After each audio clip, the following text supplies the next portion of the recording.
Doctor साहब, thank you so much for joining our platform. Doctor साहब, पहले मैं आपका परिचय करा दूं। आप डॉक्टर शंकर सिंह हैं। आप असिस्टेंट प्रोफेसर हैं मथुरा वेटनरी कॉलेज में। और sir, again one thank thank you so much. Thank you Vineet ji, आपको मुझे बुलाने के लिए। और मुझे लगता है कि आपके प्लेटफॉर्म से हम लोग काफ़ी लोगों को मदद कर पा रहे हैं। तो ये हमारे लिए सौभाग्य की बात है कि हम लोग आपके थ्रू पेट पेरेंट्स और वेट्स को भी अवेयर करा रहे हैं जो जो भी कमियां हैं। और आज का जो टॉपिक है ये बहुत ही इम्पोर्टेंट है, क्योंकि इससे हमेशा हमारा लेना देना रहा है, पेट पेरेंट्स को भी लेना देना रहा है और वेट्स को भी लेना देना रहा है। तो आज जो जी आपने सिलेक्ट किया है टॉपिक, वो ज़रूर अ, सारे पेट पेरेंट्स को और वेट्स को मददगार साबित होगा। जी विनीत जी। जी।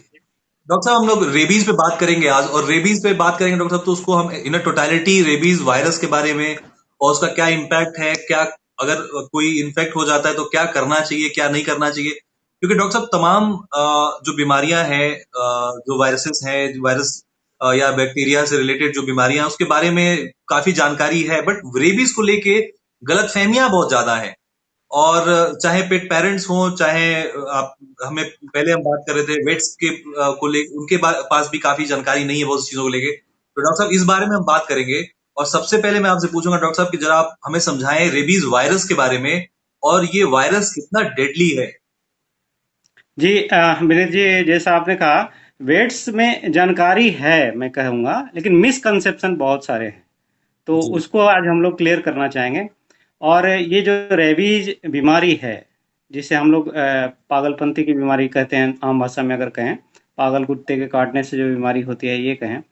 इसका अगर हम विश्व परिवेश में हम इसे देखें कि क्या स्टेटस है, तो WHO के गाइडलाइन के अनुसार से हर साल कम से कम 55,000 से लेकर के 1 लाख लोगों की मौत सिर्फ रेबीज से होती है। जी और जी इसके साथ साथ 1 मिलियन से ज्यादा लोग हर साल पोस्ट बाइट एक्सपोजर में आते हैं। अगर इस डाटा को आपको सिंपली मैं बताना चाहूं, तो अगर 55,000 से 1 लाख लोग हर साल मरते हैं रेबीज बीमारी से, अगर आप 1 साल के मिनट में कन्वर्ट कर दीजिए तो 5,25,600 मिनट होते हैं। अर्थात प्रति 10 मिनट में एक आदमी रेबीज से विश्व में मरता है। तो जी इस तरह का ये भयावह समस्या है। और इसका ये लाइलाज है, मतलब कि इसका लगभग इलाज नामुमकिन सा है, एक आध केस को छोड़ दीजिए। तो आज तक कोई भी इस बीमारी से रेयरली लोग बचे हैं। तो जी ये बीमारी जो है बहुत ही खतरनाक है, इसके बारे में जानना हमें अति आवश्यक है। कैसे होता है, क्या होता है, और हमको इसके लिए अवेयर होना बहुत ज़रूरी है। अगर हम पेट ऑनर हैं या जानवरों के इंटरेक्शन में रहते हैं, चाहे वो वाइल्ड हो या कोई भी जानवर हो। जी मैं इस वायरस की जो एबिलिटी है, ये वायरस जो है पूरे वार्म ब्लडेड एनिमल को इन्फेक्ट करता है। इसकी इतनी एबिलिटी है कि हर वार्म ब्लडेड एनिमल को एक आध अपवाद छोड़ करके ये इन्फेक्ट कर सकता है। तो ये बीमारी बहुत ही खतरनाक है, इसके बारे में जानना और इससे क्या बचाव है, ये पेट पेरेंट्स को जानना बहुत आवश्यक है। जी विनीत जी। जी। डॉक्टर साहब, जैसे आपने कहा कि काफी डेडली डिजीज है, और आपने एक डेटा दिया जिसमें आपने कहा कि हर 10 मिनट पे एक आदमी पूरी दुनिया में सिर्फ रेबीज के इन्फेक्शन से मरता है। और ये बहुत भयावह नंबर है। अगर आप सोचिए, हमारे बात करते वक्त अगर हम 1 घंटे बात कर रहे हैं तो उस 1 घंटे में 6 लोगों की मौत सिर्फ रेबीज से हो जाएगी, जब हम रेबीज पे बात कर रहे होंगे। डॉक्टर साहब, क्या कभी कोई भी नहीं बचा है? जी अब तक का जो रिपोर्ट है, 1970 से लेकर आज तक सिर्फ 5 लोगों में रेबीज इंसेफ्लाइटिस होने के बाद भी बचने का रिपोर्ट है कि 5 लोग ऐसे हैं। लेकिन वो भी वो बचे हैं जिनको पोस्ट एक्सपोजर वैक्सीनेशन हुआ था। सिर्फ और सिर्फ एक लड़की है जिसका इलाज हुआ है, और उस लड़की का भी इलाज, 17 साल की लड़की थी, और उसको इलाज करने के लिए डॉक्टर्स ने पहले उसे कोमा में ले गए और कोमा में रखा। कोमा में रखने के बाद फिर एंटीवायरल और तमाम तरह की दवाएं दी, और 76 डेज के बाद उसे डिस्चार्ज किया। और 5 महीने के बाद वो बोलने लायक हुई थी। उसके साथ ही साथ एंटीवायरल ड्रग्स के इतने ज्यादा उसको कॉम्प्लिकेशन थे, मतलब कि एक ही बची है आज तक के रिपोर्ट में जो इलाज से बची है, लेकिन उसमें भी काफी मेहनत करनी पड़ी थी डॉक्टर्स को, और उस स्टेज में ले जाकर के किसी को बचा पाना हर किसी के लिए अफोर्डेबल नहीं है। तो पूरे विश्व में सिर्फ एक लड़की का इलाज हुआ है रिपोर्ट्स के अनुसार, और 5 लोग अब तक रेबीज इंसेफेलाइटिस से बचे हैं। तो ये बहुत ही खतरनाक बीमारी है, अगर आपको हो जाता है तो लगभग मरना तय है। जी, जी डॉक्टर साहब, ये अगर इसको थोड़ा हम समझें डॉक्टर साहब, इससे इस बीमारी को, तो सबसे ज्यादा इसमें अगर कोई एनिमल है जिसको लेके काफी दिमाग में आता है, रेबीज को लेके जो पहला पिक्चर दिमाग में आता है वो डॉग को आता है लेके डॉक्टर। बट हम बात को इससे आगे भी बढ़ाएंगे, डॉग से आगे भी बात को ले जाएंगे, आपसे पूछेंगे पूरे इसके पूरे सिस्टम के बारे में कि और कौन कौन से एनिमल्स इन्फेक्टेड होते हैं वगैरह वगैरह। बट डॉक्टर साहब, सबसे पहले समझिए, क्या जो बाइट होती है, डॉग की बाइट होती है, जो एनिमल बाइट होती है, क्या जब कोई एनिमल काट लेता है किसी को तो क्या उसे रेबीज हो जाता है सामने वाले को? जी, आपका सवाल बहुत ही सटीक है। बहुत बड़ा एक कन्फ्यूजन है लोगों में कि एनिमल के काटने से बीमारी होती है। मैं ये आज मिसकंसेप्शन दूर करने के लिए आपके प्लेटफॉर्म पे आया हूं कि काटना बीमारी का वेक्टर नहीं है। लोगों में आधे अधूरे ज्ञान जाते हैं। इन्फेक्टेड एनिमल के इन्फेक्टेड सलाइवा के वुंड में कंटामिनेशन से बीमारी होती है। यानी कि दो चीजें बड़ी ही इंपॉर्टेंट है। एक तो जानवर जो है वो रेबीज वायरस से इन्फेक्टेड होना चाहिए।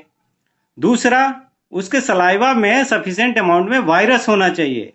उसके बाद जो बाइट है वो वुंड क्रिएट करता है, break in the continuity of skin करता है। तो जब ब्रेकेज होता है तो वहां पे इनोकुलेशन होता है वायरस का। तो ये जो मिसकंसेप्शन चलता है कि एनिमल ने काट लिया तो काटने से बीमारी होगी, काटने से कभी भी बीमारी नहीं होगी जब तक कि वो एनिमल इन्फेक्टेड नहीं होगा और उसके सलाइवा में वायरस नहीं होगा। तो ये जो मिसकंसेप्शन है कि जो भी एनिमल काट लेगा उससे आपको बीमार हो जाना है, तो मैं एक सीधे शब्दों में अगर पेट पेरेंट्स को बताऊं तो मैं कहना चाहूंगा कि पागल कुत्ते के काटने से या पागल जानवर के काटने से ये बीमारी आपको हो सकती है अगर उसके सलाइवा में वायरस है तो। जी विनीत जी। जी, तो डॉक्टर साहब, आप जो सजेस्ट कर रहे हैं उससे एक सवाल आता है दिमाग में कि क्या ये इसकी पॉसिबिलिटी है कि कोई एनिमल है वो रैबिड है और उसके वो ऑलरेडी इन्फेक्टेड है, बट उसको सिम्टम्स नहीं दिख रहे हैं, वो काट लेता है, तो क्या उसके सलाइवा में भी पॉसिबिलिटी है कि उसके सलाइवा में रेबीज का वायरस ना हो? इसकी भी पॉसिबिलिटी हो सकती है क्या? जी विनीत जी, बिल्कुल सही आपने पूछा है। एक तो मैं बता दूं, दो चीजें हैं। एक तो सिम्टम उसमें दिख रहे हैं, जी, दूसरा उसमें सिम्टम नहीं दिख रहे हैं। तो उसके सलाइवा में वायरस रहेगा कि नहीं? तो मैं जी, आपको बता दूं कि ये जो डॉग्स हैं खास करके, या कोई भी जो भी इन्फेक्टेड होता है, तो इनके सलाइवा में वायरस क्लिनिकल सिम्टम आने के पहले कुछ दिन पहले भी आ जाता है। 2 से 5 दिन पहले इनके सलाइवा में क्लिनिकल सिम्टम जो लक्षण आते हैं, बीमारी के लक्षण आते हैं, उससे पहले सलाइवा में हो सकता है। यानी कि आपका डॉग जो है वो नॉर्मल था, उसने आपको बाइट काटा किया, तो उसके 5 दिन बाद उसको लक्षण अगर आए तो उसने हो सकता है कि आपको इनोकुलेट कर दिया हो वायरस से। तो ये एक मिसकंसेप्शन है कि जिस दिन काटा था उस दिन मेरा डॉग एकदम नॉर्मल था, उसको कोई समस्या नहीं थी, लेकिन 5 दिन 10 दिन के बाद से वो बीमार पड़ जाता है। लेकिन 5 से 7 10 दिन के अंदर उसमें सिम्टम आते ही आते हैं। जब एक बार वो इन्फेक्टेड हो जाएगा, जब सलाइवा में वायरस आने लग जाएगा, तो उसके 5 दिन के अंदर या 10 दिन के अंदर क्लिनिकल लक्षण आते ही आते हैं। तो अगर आपको लगता है कि किसी डॉग ने काटा है, इसलिए हम लोग एक नॉर्मल प्रोटोकॉल है कि आपको अगर किसी डॉग ने काट लिया है तो 10 दिन तक उसे ऑब्जर्वेशन में रखना है। 10 दिन रखने के पीछे कारण यही है, आप 10 दिन तक ऑब्जर्व करेंगे तो आपको ये पता चल जाएगा कि 5 दिन पहले वो नॉर्मल था, लेकिन 5 दिन के बाद उसमें लक्षण आने लगे, तो आप अपने आप को प्रिकॉशनरी मेजर ले पाएंगे। तो अगर कोई डॉग बाइट होता है तो हम लोग उसको रिकमेंड करते हैं कि 10 दिन के अंदर ऑब्जर्वेशन में रखिए। अगर डॉग बाइट आप ऑब्जर्व उसे नहीं कर सकते हैं तो हम लोग स्ट्रिक्टली और स्ट्रांगली रिकमेंड करते हैं कि आप पोस्ट एक्सपोजर वैक्सीनेशन और बाकी जो प्रोटोकॉल्स हैं उसको फॉलो करना अति आवश्यक है, क्योंकि ये डेडली, अभी मैंने बताया कि एक ही लड़की बची है आज तक। तो जी जान है तो जहान है, कहते हैं ना। तो जान जी को तो बचाना ही है। अगर जान इतना प्रीसियस है, दोबारा मिलना नहीं है, तो आपको प्रिकॉशनरी मेजर लेना पड़ेगा। लेकिन जैसे जो वैक्सीनेटेड डॉग हैं, जो आपके घर में ही रह रहे हैं, वो उनको कभी किसी डॉग के साथ कंटामिनेशन नहीं हुआ है, फाइट नहीं हुई है, तो ऐसे में आप उनको 10 दिन तक ऑब्जर्वेशन में रख सकते हैं। और उनमें अगर कोई लक्षण 10 दिन तक नहीं आते हैं तो आपको पैनिक होने की जरूरत नहीं है। जी विनीत जी। जी डॉक्टर साहब, एक और सिचुएशन है जो मैं आपसे पूछूंगा। जैसे मान लीजिए हमने एक फोटो डाली हुई जिसमें वो पंक्चर हो रखा है उसके पैर में और डॉग ने काटा हुआ है, लेकिन क्या घरों में खेलते कूदते भी कई बार डॉग जो है वो बाइट कर लेते हैं। तो आपने बहुत क्लियरली कहा कि उस केस में अगर वो उसके अंदर वायरस नहीं है तो इन्फेक्टेड नहीं है, अगर वो तो कोई प्रॉब्लम नहीं है वैसे, अगर उसको वैक्सीनेशन हो रखा है। लेकिन डॉक्टर साहब मान लेते हैं कि कोई रैबिड एनिमल है जिसको इन्फेक्शन है, अगर वो भी किसी दूसरे तरीके से काटता है, तो क्या उसके हर वुंड से रेबीज हमारे अंदर पहुंच जाता है, वायरस हमारे अंदर पहुंच जाता है? जी, ये वाला सवाल भी बड़ा वैलिड है। देखिए, कई तरीके हैं। जब तक सलाइवा से वुंड का कंटामिनेशन नहीं होगा तब तक वो रेबीज आपको इन्फेक्शन गेन नहीं होना है। होता क्या है कि अगर ज्यादातर हम लोग कपड़े पहने रहते हैं, तो जब बाइट करता है तो उसके जो टीथ हैं वो वाइप हो जाते हैं आपके क्लोथ से। या जब एनिमल को भी बाइट करता है तो उसके कोट हैं उससे वो वाइप हो जाता है। और सलाइवा जो है, वुंड वुंड तो बनता है, लेकिन सलाइवा, उसका जो इन्फेक्टेड वायरस है, वो कपड़े से वाइप्ड हो जाता है और वुंड में कंटामिनेशन उसका नहीं होता है। तो अगर ऐसा सिचुएशन है कि आपने जीन्स पैंट पर, जैसे यहाँ पे आप दिखा रहे हैं, उस पे उसने बाइट किया है, तो एक पॉसिबिलिटी है कि आपको रेबीज नहीं होगा। दूसरा एक प्रोटोकॉल है। ये जो वायरस है, अगर एनिमल इन्फेक्टेड भी रहेगा तो उसके सलाइवा में कंटिन्यूअस नहीं रहता है। ये जो वायरस है इंटरमिटेंट रहता है। एक शब्द मैं बड़ा क्लियर करना चाहूंगा कि वेट्स में भी बड़ा कंफ्यूजिंग वर्ड है। उनको ये समझ में आता है कि हमेशा नहीं रहता है। तो इससे मैसेज जाता है कि कुछ डॉग में रहता है, कुछ डॉग में सलाइवा में नहीं रहता। ऐसा नहीं है। जो भी रैबिड होगा उसके सलाइवा में वायरस आएगा, लेकिन इंटरमिटेंट आएगा। यानी कि मेरे कहने का मतलब यह है कि 10 बजे किसी गाय को उसने काट लिया या किसी भैंस को काट लिया, 4 घंटे 8 घंटे के बाद दूसरे जानवर को काटता है, तो एक को बीमारी हो जाएगी दूसरे को, क्योंकि जब वो काटा तब अगर उसके सलाइवा में वो वायरस प्रेजेंट नहीं था तो उस एनिमल को रैबिड होने के बाद भी इन्फेक्शन होने के चांसेस नहीं है। लेकिन हम लोग कहते हैं अगर रैबिड ने काटा है तो प्रिकॉशनरी मेजर आपको सारे लेने हैं।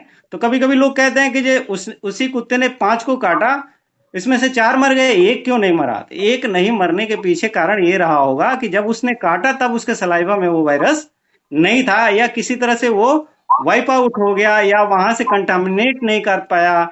ये जो वायरस है, मेनली जब कंटामिनेशन होता है, वायरस जब कंटामिनेट करता है वुंड को, तो उस समय क्या होता है कि ये पहले मसल्स में, मायोसाइट्स कहते हैं जिसे, उसमें मल्टीप्लाई करता है। और ये वायरस जो है न्यूरोट्रॉपिक है। जब जितने भी वार्म ब्लडेड एनिमल है, एक आध को छोड़ के जो आगे हम लोग डिस्कस करेंगे, सब में न्यूरोट्रॉपिक है। तो स्पिंडल्स जो होते हैं, जो मसल से नर्व को कनेक्ट करते हैं, उनके थ्रू, या एंड प्लेट्स होते हैं नर्व्स के, और केबल होता है नर्व का, तो एक केबल होता है जो ब्रेन तक पहुंचाता है, स्पाइनल कॉर्ड होते हुए सारे मैसेज को पहुंचाता है। तो ये नर्व में जाके कनेक्ट करता है और फिर उस नर्व से ये ट्रांसमिट होते हुए उसके स्पाइनल कॉर्ड को जाता है और अल्टीमेटली ब्रेन को जाता है, और वहां पे फिर लक्षण आते हैं। तो वो नर्व तक एक बार जब ये वायरस चला जाएगा तो उसके बाद आप इसको प्रोटेक्टिव मेजर्स लेके भी बचा नहीं सकते हैं। तो जब तक ये उंड में है, मसल में मल्टीप्लाई कर रहा है, तभी तक आप इसे प्रिकॉशनरी मेजर्स लेकर के बचा सकते हैं। तो इस तरह से अगर रैबिड एनिमल ने काटा है तो ये पॉसिबिलिटी है, लेकिन हम लोग इसको कभी भी रिकमेंड नहीं करते हैं कि आप प्रिकॉशनरी मेजर ना लें। हो सकता है कि आपको नहीं हो, लेकिन सलाइवा में उस समय नहीं रहा होगा, लेकिन आपको प्रिकॉशनरी मेजर लेना ही लेना है। जी विनीत जी। डॉक्टर साहब, ये बड़ी इंटरेस्टिंग बात बताई आपने कि इसकी भी पॉसिबिलिटी है कि उस वो रेबिड है, वो इन्फेक्टेड है, बट उसके सलाइवा में उस वक्त जो है वायरस जो है उपलब्ध मतलब नहीं है वहां पे, इसलिए वो बच सकता है पेशेंट। डॉक्टर साहब, अगला सवाल जो मेरे दिमाग में आता है वो ये है कि क्या सिर्फ एक ही पॉसिबिलिटी है रेबीज होने की जब कोई डॉग बाइट करता है या कोई एनिमल बाइट करता है, या कोई दूसरी भी पॉसिबिलिटी है जिसकी वजह से रेबीज जो है आगे बढ़ता है, दूसरे लोगों को इन्फेक्ट करता है? जी विनीत जी, जैसे अगर मैं डॉग की ही बात करूं, अभी हम लोग डॉग पे हैं, बाकी तमाम तरह के हैं, तो डॉग में एक मैंने कहा कि ओपन वुंड अगर है तो सलाइवा में अगर उसके वायरस है वो कंटामिनेट करता है। जैसे जो पेट लवर्स होते हैं वो स्ट्रीट डॉग के साथ भी खेलते हैं, मैंने देखा है, इसको महसूस भी किया है, और वो उनको लिक करता है। कभी कभी क्या होता है, आपके चेहरे पे पिंपल्स होते हैं या स्किन में ब्रेकेज होता है, उस समय वो अगर आपको लिक कर रहा है, जैसे मैंने बताया कि 5 दिन पहले भी सलाइवा में आ सकता है, और उस समय उसको लक्षण नहीं दिख रहा था, तो आप जब आप उसको कांटेक्ट में आएंगे तो आपको पता नहीं चलेगा क्योंकि उसका बिहेवियर एबनॉर्मल नहीं है, तो वो आपको लिक करेगा, आपको प्यार करेगा, आपको टच करेगा। तो अगर आपका वुंड कहीं भी है या पिंपल्स भी हैं तो वहां से कंटामिनेट होने के चांसेस बहुत ज्यादा होते हैं। तो वो एक तरीका डॉग के थ्रू हो सकता है। दूसरा, अगर हम लोग बात करें तो एक वार्म ब्लडेड एनिमल की मैं बात कर रहा था कि लगभग सारे वार्म ब्लडेड एनिमल होते हैं और सब में ये न्यूरोट्रॉपिक होता है, लेकिन एक वार्म ब्लडेड एनिमल ऐसा है जिसने जिसको मैं चलता फिरता वायरस का लैब कहता हूं, वो है चमगादड़। ये वायरस के लैब हैं, इन्होंने इनमें सारी चीजें हर चीज तरह से अलग हैं, इन्होंने इनका अडेप्टेशन ही अलग होता है। तो अगर वायरस की बात करें तो ये चमगादड़ एक ऐसे जानवर हैं जिनमें इनके ब्रेन में मल्टीप्लाई न करते हुए इनके एडिपोज टिश्यू, फैट टिश्यू में मल्टीप्लाई करता है। बाकी जितने भी एनिमल हैं सबके नर्वस सिस्टम में, नर्वस टिश्यू में मल्टीप्लाई करता है। और ये जो चमगादड़ हैं ये अपने एक्सक्रीटा में, एक तो 3 तरह के चमगादड़ अगर आप बात करें तो 3 तरह के होते हैं। एक तो इंसेक्टिवोरस है, दूसरा फ्रूगीवोरस है, तीसरा जो वंपायर बैट्स हैं जिनकी बात करते हैं, जो खून चूसते हैं जानवरों को, वो सबसे ज्यादा इन्फेक्ट करते हैं रेबीज के लिए। इनमें लक्षण नहीं आता है, रेबीज इनको नहीं होता है, फिर भी ये दूसरे को रेबीज करा सकते हैं। लेकिन बाकी कोई ऐसा जानवर नहीं है इस धरती पे इनको छोड़ करके जिसमें रेबीज हो नहीं और वो रेबीज दूसरे को काट करके करा सके। तो वंपायर बैट खून चूसते हैं जानवरों पे, खासकर कैटल में ये अटैक करते हैं और ह्यूज मोर्टालिटी होती है, आउटब्रेक होता है। लेकिन जो इंसेक्टिवोरस और फ्रूगीवोरस हैं इनमें भी ये वायरस रहता है। अब ये तो आपको काटेंगे नहीं, तो समस्या तब आती है, हम लोग को अवेयरनेस नहीं है। हम लोग क्या करते हैं, कभी पिकनिक मनाने गए या किसी केव में गए, वहां पे हजारों की लाखों की तादाद में ये केव में रहते हैं, और या कोई हेरिटेज है जो पुरानी खंडहर है उसमें आप जाते हैं, वहां पे तमाम चमगादड़ रहते हैं। तो इनके एक्सक्रीटा में जो ये एक्सक्रीट करते हैं उसके साथ साथ इनके जो सांसें हैं एक्सहेलेशन में, उससे भी वायरस एरोसोल में रहता है।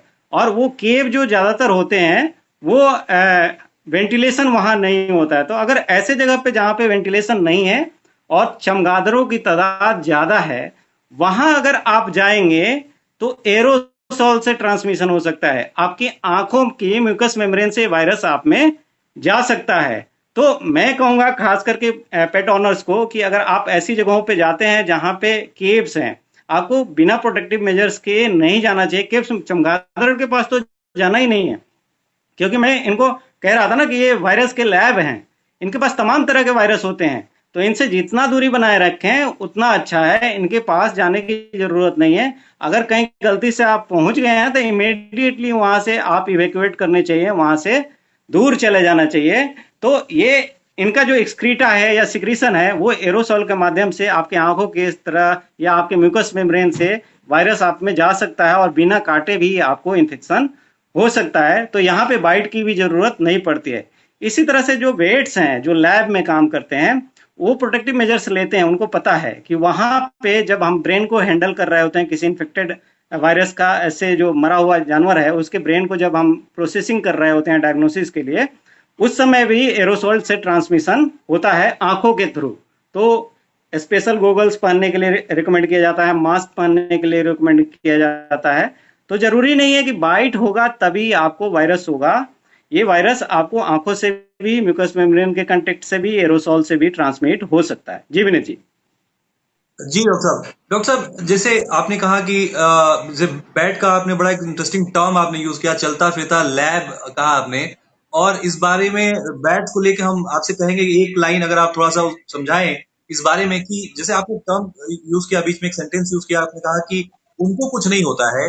ये क्या सेटिंग है डॉक्टर साहब, जो जो चमगादड़ है ये लैब बने फिर रहे हैं और सारे वायरस उनके साथ रहते हैं, उन्हें कुछ नहीं होता है, बाकी जो दूसरे एनिमल्स हैं या दूसरे जो हम ह्यूमंस हैं, हम हमारी इम्यूनिटी और उनकी इम्यूनिटी में क्या फर्क है ऐसा? जी देखिए, ये चमगादड़ पहले मैमल हैं। सिंपल सा अगर आप डिफरेंस देखिए ना, तो इकलौता मैमल है जो उड़ सकता है। इसने उड़ने की कला एडप्ट कर ली। इसने अपने आप को कितना चेंज किया। मैमल उड़ते नहीं हैं, टेरेस्ट्रियल होते हैं। पक्षियां उड़ते हैं, बर्ड्स उड़ते हैं। तो इन्होंने अपने आप को बड़ा चेंज किया है, और इनके रहने का भी तरीका अलग है, इनके खाने का तरीका अलग है, इनकी वैरायटी इतनी ज्यादा है, इनका माइग्रेशन इतना ज्यादा है। तो ये मैमल होके भी हम लोगों से काफी अलग हैं। टेरेस्ट्रियल जो होते हैं, जो धरती पे रहते हैं, उनसे अलग हैं। तो इनके साथ वायरसों का बड़ा अच्छा रिश्ता कर लीजिए आप। तमाम तरह के वायरसों से इनसे इनका रिश्ता है। तो इसलिए मैं इनको वायरस का लैब कहता हूँ। चलता फिरता वायरस के लैब है ये। चाहे इबोला की बात कीजिए, चाहे कोरोना की बात कीजिए, चाहे रेबीज की बात कीजिए, तो इनसे दूर रहा जाए तो ज्यादा बेहतर है हमारे जीवन यापन के लिए, क्योंकि इन्होंने तो अपने आप को अडेप्ट कर लिया है। और इनसे, इनके वायरस रखने से सिर्फ हमें नुकसान है। इनको फायदा होगा कि नहीं होगा, मुझे, मैं कह नहीं सकता कि उस वायरस से इनको क्या फायदा होता है, लेकिन इनमें वो रहता है और इनको बीमार नहीं करता है। जी जी विनीत जी। जी डॉक्टर साहब जैसे डॉग की हमने बात करी और स्पेशली ह्यूमंस के कॉन्टेक्स्ट में हम बात कर रहे थे। दूसरा एक कॉन्टेक्स्ट है डॉक्टर साहब, जैसे अगर डॉग है वो किसी कैटल को काट लेता है, तो क्या जी कैटल के थ्रू भी ये वायरस आगे बढ़ सकता है?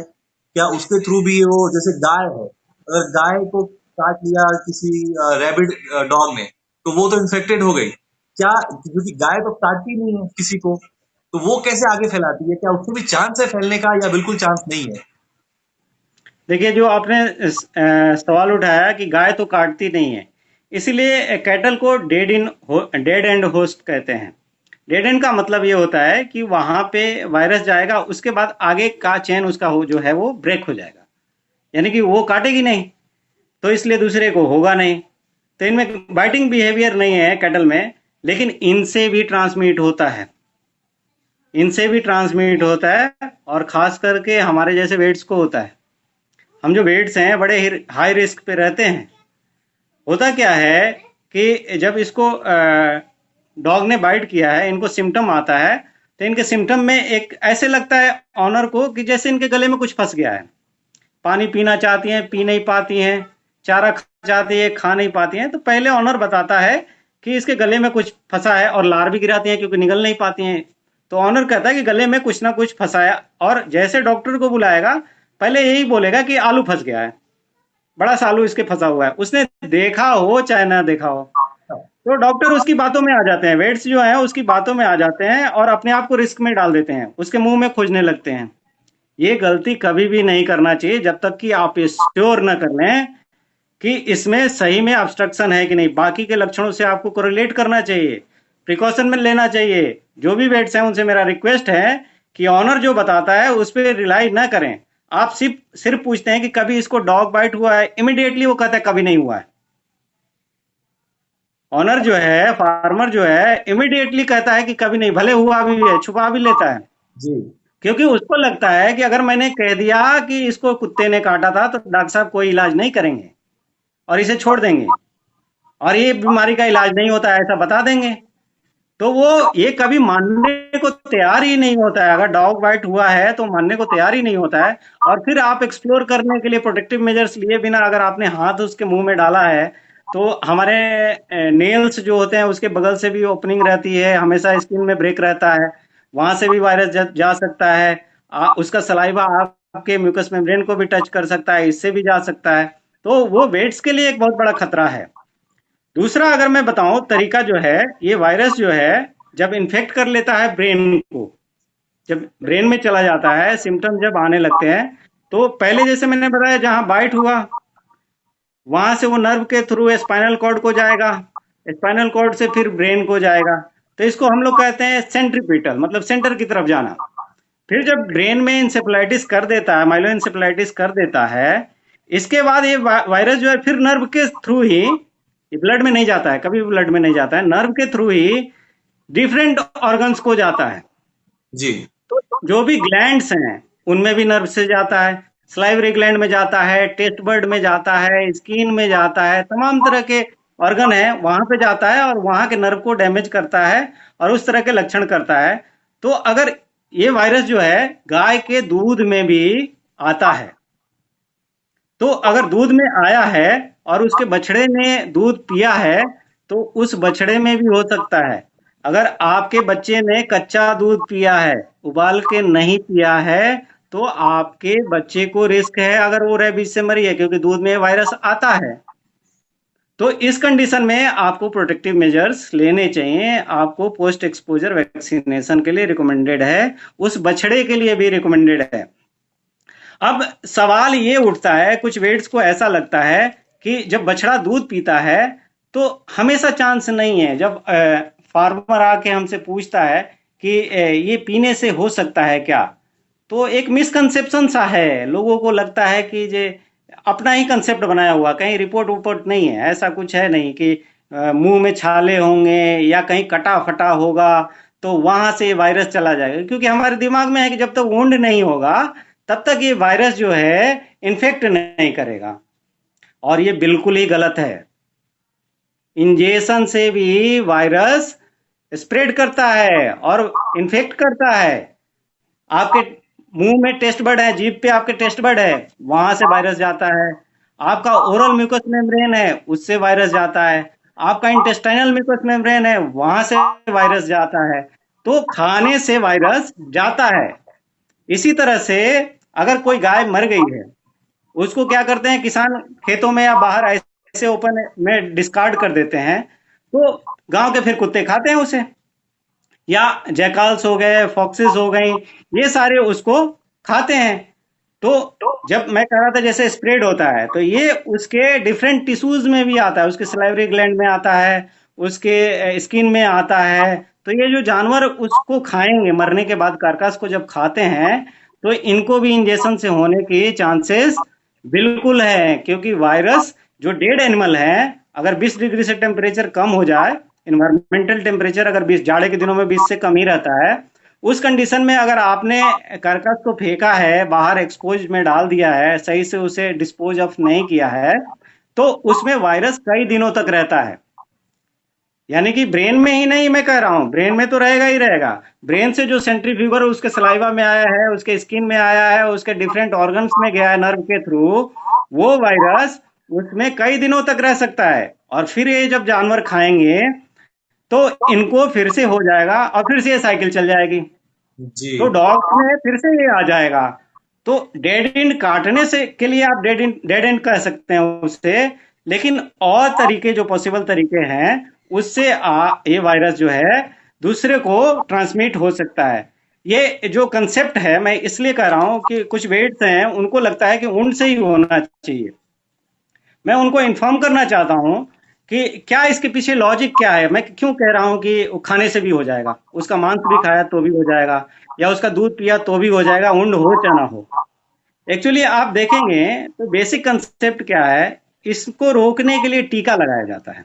जी। तो डॉग्स और ये जो भी हैं जो जिनको हम पालते हैं, इनमें हम लोग इंजेक्शन के फॉर्म में टीका लगाते हैं। यानी कि इंजेक्शन आपने लगाया, लेकिन वाइल्ड जहां पे एनिमल कंट्रोल है, वाइल्ड एनिमल का जब हम लोग कंट्रोल करना चाहते हैं, तो ओरल बेट वैक्सीन की बात करते हैं। उसमें क्या होता है, मीट बॉल में वैक्सीन, जैसे हम पोलियो ड्रॉप पिलाते हैं ना मुंह से, जी।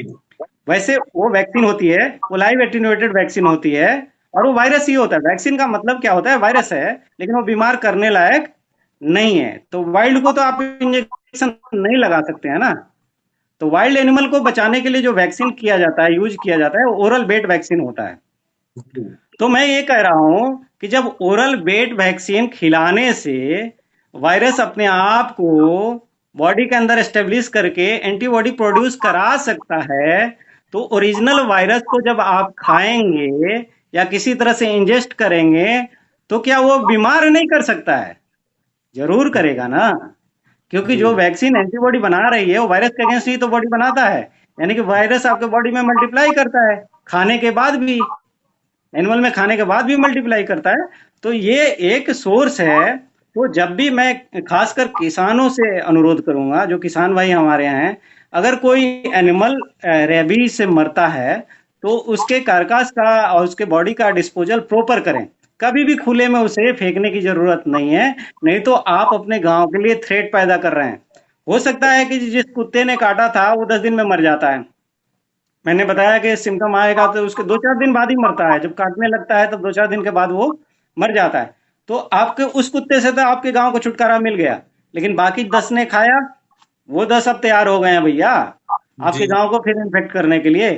तो आपको अपने गांव को बचाना है, तो इसके लिए अपने एनिमल को कहीं भी ओपन में फेंकने की जरूरत नहीं है। अच्छा है कि उसे डीप बरियल करें, जमीन के अंदर गाड़ दीजिए। वो सबसे बेहतर तरीका रहेगा। क्योंकि जलाना तो बड़े जानवरों को संभव नहीं हो पाता है गांव में, लेकिन गड्ढा खोद के आप अच्छे से उसे गाड़ दीजिए। उस एनिमल को ओपन में फेंकने की जरूरत नहीं है। अगर आपके बछड़े ने दूध पिया है या आपका कोई भी बच्चा जो कच्चा दूध पिया है, उसको पोस्ट एक्सपोजर वैक्सीन जरूर लगवाएं। तभी जा करके उसमें प्रोटेक्शन मिल सकता है। बछड़ों में तो, और जो कैटल है ना, इनमें तो वैक्सीन लगने के बाद भी बीमारी हो जाती है। क्योंकि जी एक ससेप्टिबिलिटी होती है, हर एनिमल की अलग अलग होती है। तो ह्यूमन में पोस्ट एक्सपोजर वैक्सीन के बाद बीमारी आज तक शायद ही किसी को हुई है। बट एनिमल्स में ये होता है, वैक्सीन लगता है और उससे पहले ही, अभी शेड्यूल भी पूरा नहीं होगा, आगे हम लोग देखेंगे, बीमारी हो जाता है। तो इसलिए ये एक खाने से, मांस को खाने से या उसके मीट को, मरे हुए जानवर को खाने से या उसके दूध के पीने से भी एक फैलने की संभावना रहती है। इसको कभी भी इग्नोर नहीं करना चाहिए, हल्के में नहीं लेना चाहिए। जी विनीत जी। जी डॉक्टर साहब, आपकी बात से जैसे कहा आपने, बड़ी जिम्मेदारी की बात है। अगर आपके किसी पशु को अगर रेबीज हो जाता है और आपको जानकारी में है आपके कि इस्टेब्लिश हो चुका है कि उसे रेबीज है, तो उसके मरने के बाद बहुत जिम्मेदारी के साथ उसको बरियल करना चाहिए। जैसे आपने ठीक कहा कि वो खाने के बाद बाकी जो डॉग्स हैं या जो दूसरे स्कैवेंजर्स हैं, सियार हो सकते हैं, जैकॉल, या जो दूसरे एनिमल्स को हो सकता है, और वो फिर आपके एरिया में ही वो इन्फेक्शन रहेगा।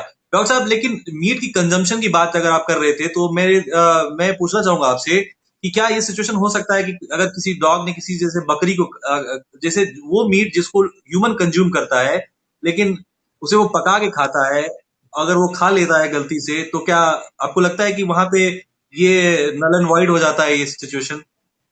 हाँ, पका देना। मैंने बताया ना आपको, दूध को अगर आप उबाल लेंगे ना तो वायरस बड़ा फ्रेजाइल होता है, जी हीट को सस्टेन नहीं करता है। तो इवन सलाइवा भी ना, अगर सूख जाता है तो वायरस डिस्ट्रॉय हो जाता है।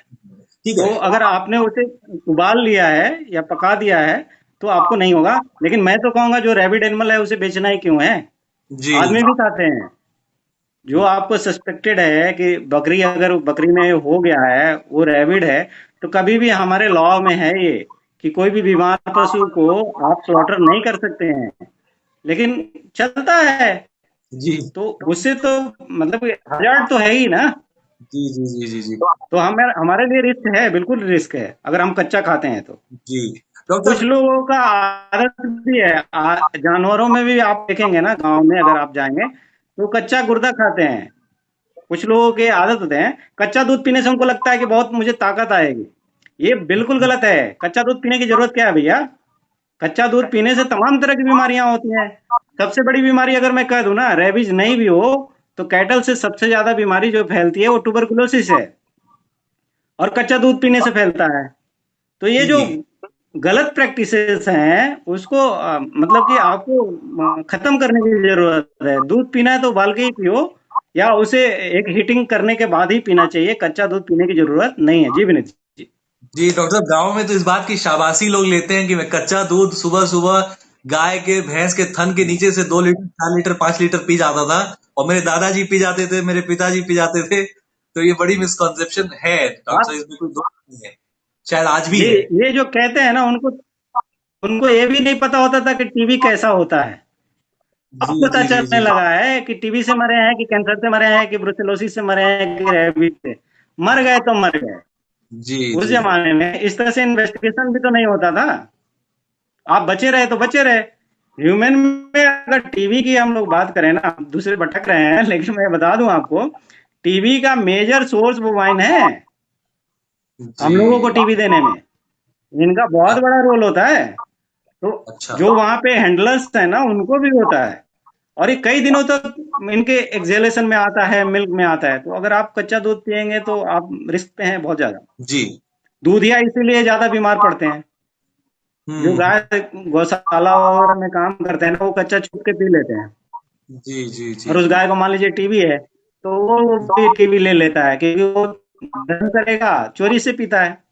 ऐसा भी करते हैं ऐसा। तो ये बिल्कुल गलत है, कच्चा दूध नहीं पीना चाहिए।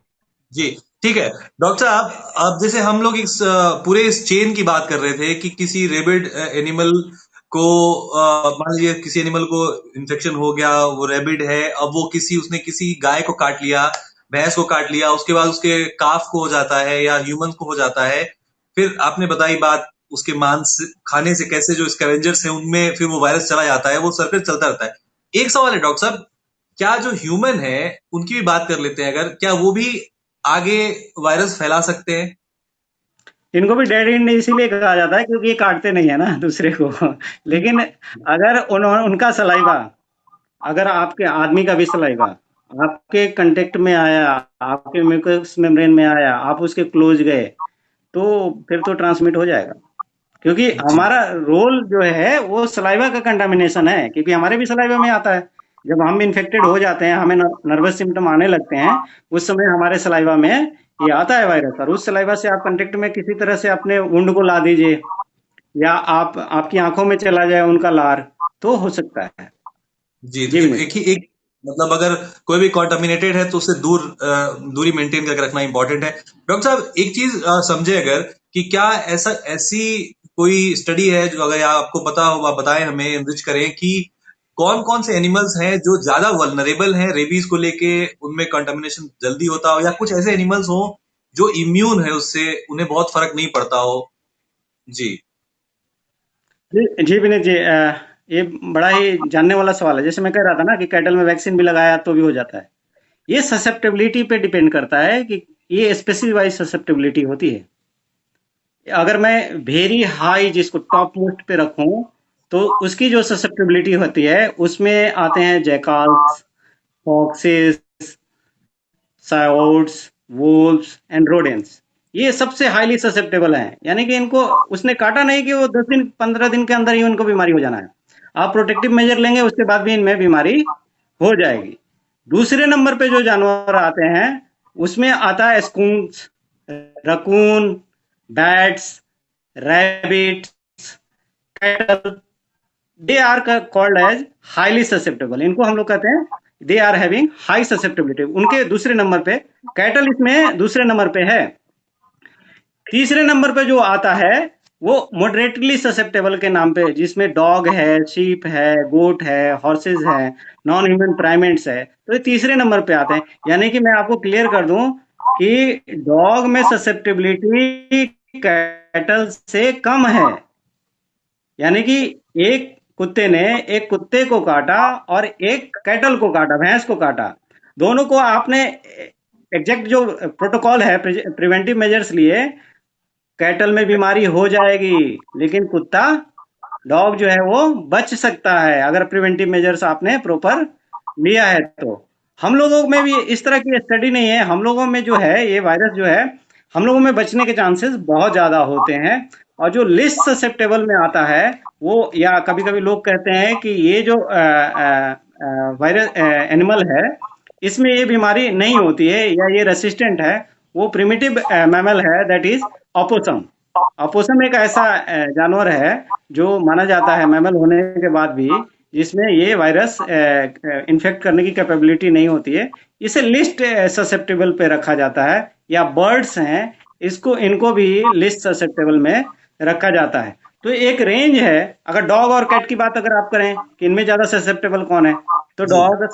Dogs are more susceptible than cats. तो डॉग में ससेप्टेबिलिटी, यानी कि एक कुत्ते को भी काटा, एक बिल्ली को भी काटा, तो बिल्ली के बचने के चांसेस ज्यादा है, डॉग के बचने के चांसेस कम है। उसके बाद भी ये जो वायरस है, ये डिपेंड करता है। एक्चुअली आप देखेंगे ना, तो एक इंक्यूबेशन पीरियड होता है, ये हर एनिमल में अलग अलग होता है। अगर ह्यूमन की हम लोग बात करें, कैटल की पहले अगर हम लोग बात करें, तो 3 वीक से लेकर के ये 45 डेज तक हो सकता है, या 5 मंथ तक हो सकता है। डॉग्स में भी ऐसे 3 वीक से लेकर के 6 मंथ तक इंक्यूबेशन पीरियड होता है। ह्यूमन में 1 साल बाद भी बीमारी होती है। यानी कि ह्यूमन थोड़ा सेंसिटिव कम है, रेसिस्टेंट ज्यादा है। जिसमें जितनी ज्यादा रेसिस्टेंस पावर होगी, उसमें बीमारी होने का ड्यूरेशन जो है वो लंबा हो जाता है। ससेप्टेबिलिटी के साथ साथ दूसरा जो ड्यूरेशन के लिए इंपॉर्टेंट चीज है, वो है साइट ऑफ बाइट, कि कौन से जगह पे कुत्ते ने या रैबिड एनिमल ने आपको काटा है। तो अगर आपके पैर में काटता है, तो ब्रेन से जितना दूर रहेगा, स्पाइनल कॉर्ड से वो अंग अगर जितना दूर रहेगा, उतना ज्यादा समय लगता है बीमारी के लक्षण आने में। आदमी में अगर बात करें, तो एक आध केस ऐसे हैं जिसमें 8 साल बाद लक्षण आए हैं। अगर रैबिड एनिमल ने काट लिया है, तो उसके 8 साल बाद भी लक्षण आए हैं। लेकिन जनरली कुत्तों में अगर देखेंगे आप, तो 6 महीने के अंदर लक्षण आने लग जाते हैं।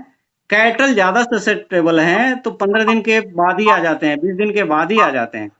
और कितना वायरस इनोकुलेट हुआ है, ये भी इंपॉर्टेंट है।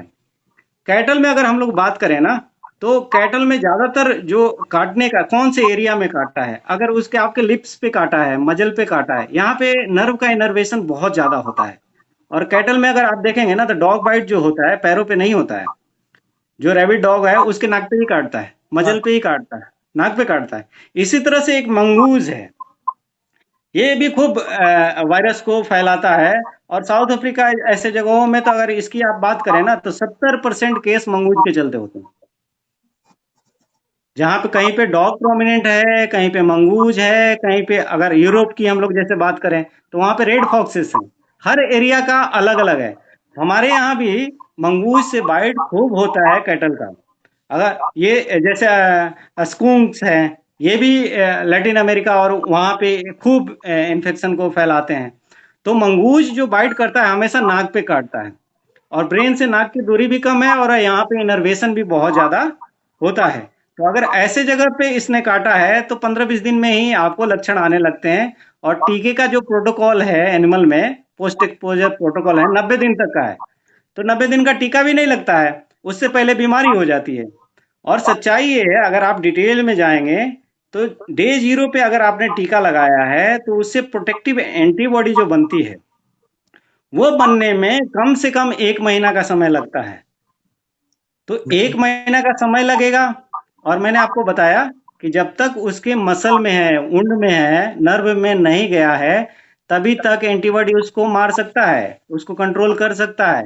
लेकिन अगर उसने नर्व को कनेक्ट कर लिया, नर्व में चला गया, तो वो एंटीबॉडी से प्रोटेक्टेड रहता है। आप टीका लगाएं चाहे ना लगाएं, वो ब्रेन को जाएगा, और फिर वहां पे क्लिनिकल सिम्टम्स आएंगे। तो टीका लगने के बाद भी इनमें, खासकर गाय भैंसों में, ये बीमारी हो जाती है, 15वें 20 दिन पे ही हो जाती है। क्योंकि इनके जो ससेप्टेबिलिटी है, इनके नर्व एंडिंग जो है, वो ज्यादा प्रोन है वायरस को अट्रैक्ट करने के लिए। इनके मसल में ज्यादा दिन तक नहीं रहता होगा, इसलिए टीका लगने के बाद भी कैटल्स में बीमारी होने की संभावना बहुत ज्यादा होती है। लगभग 70 से 80% केस में हो जाता है, टीका लगता है फिर भी। तो इसका मतलब ये नहीं कि टीका खराब है। लेकिन ह्यूमन में रेयर केसेस है कि अगर आपने प्रॉपर ये लिया है, और आपने पोस्ट एक्सपोजर वैक्सीनेशन लिया है, तो आपको ये बीमारी होगी। जी विनीत जी। जी डॉक्टर साहब, आपने एक बात बोली जिसे थोड़ी मेरे दिमाग में घंटी बजी।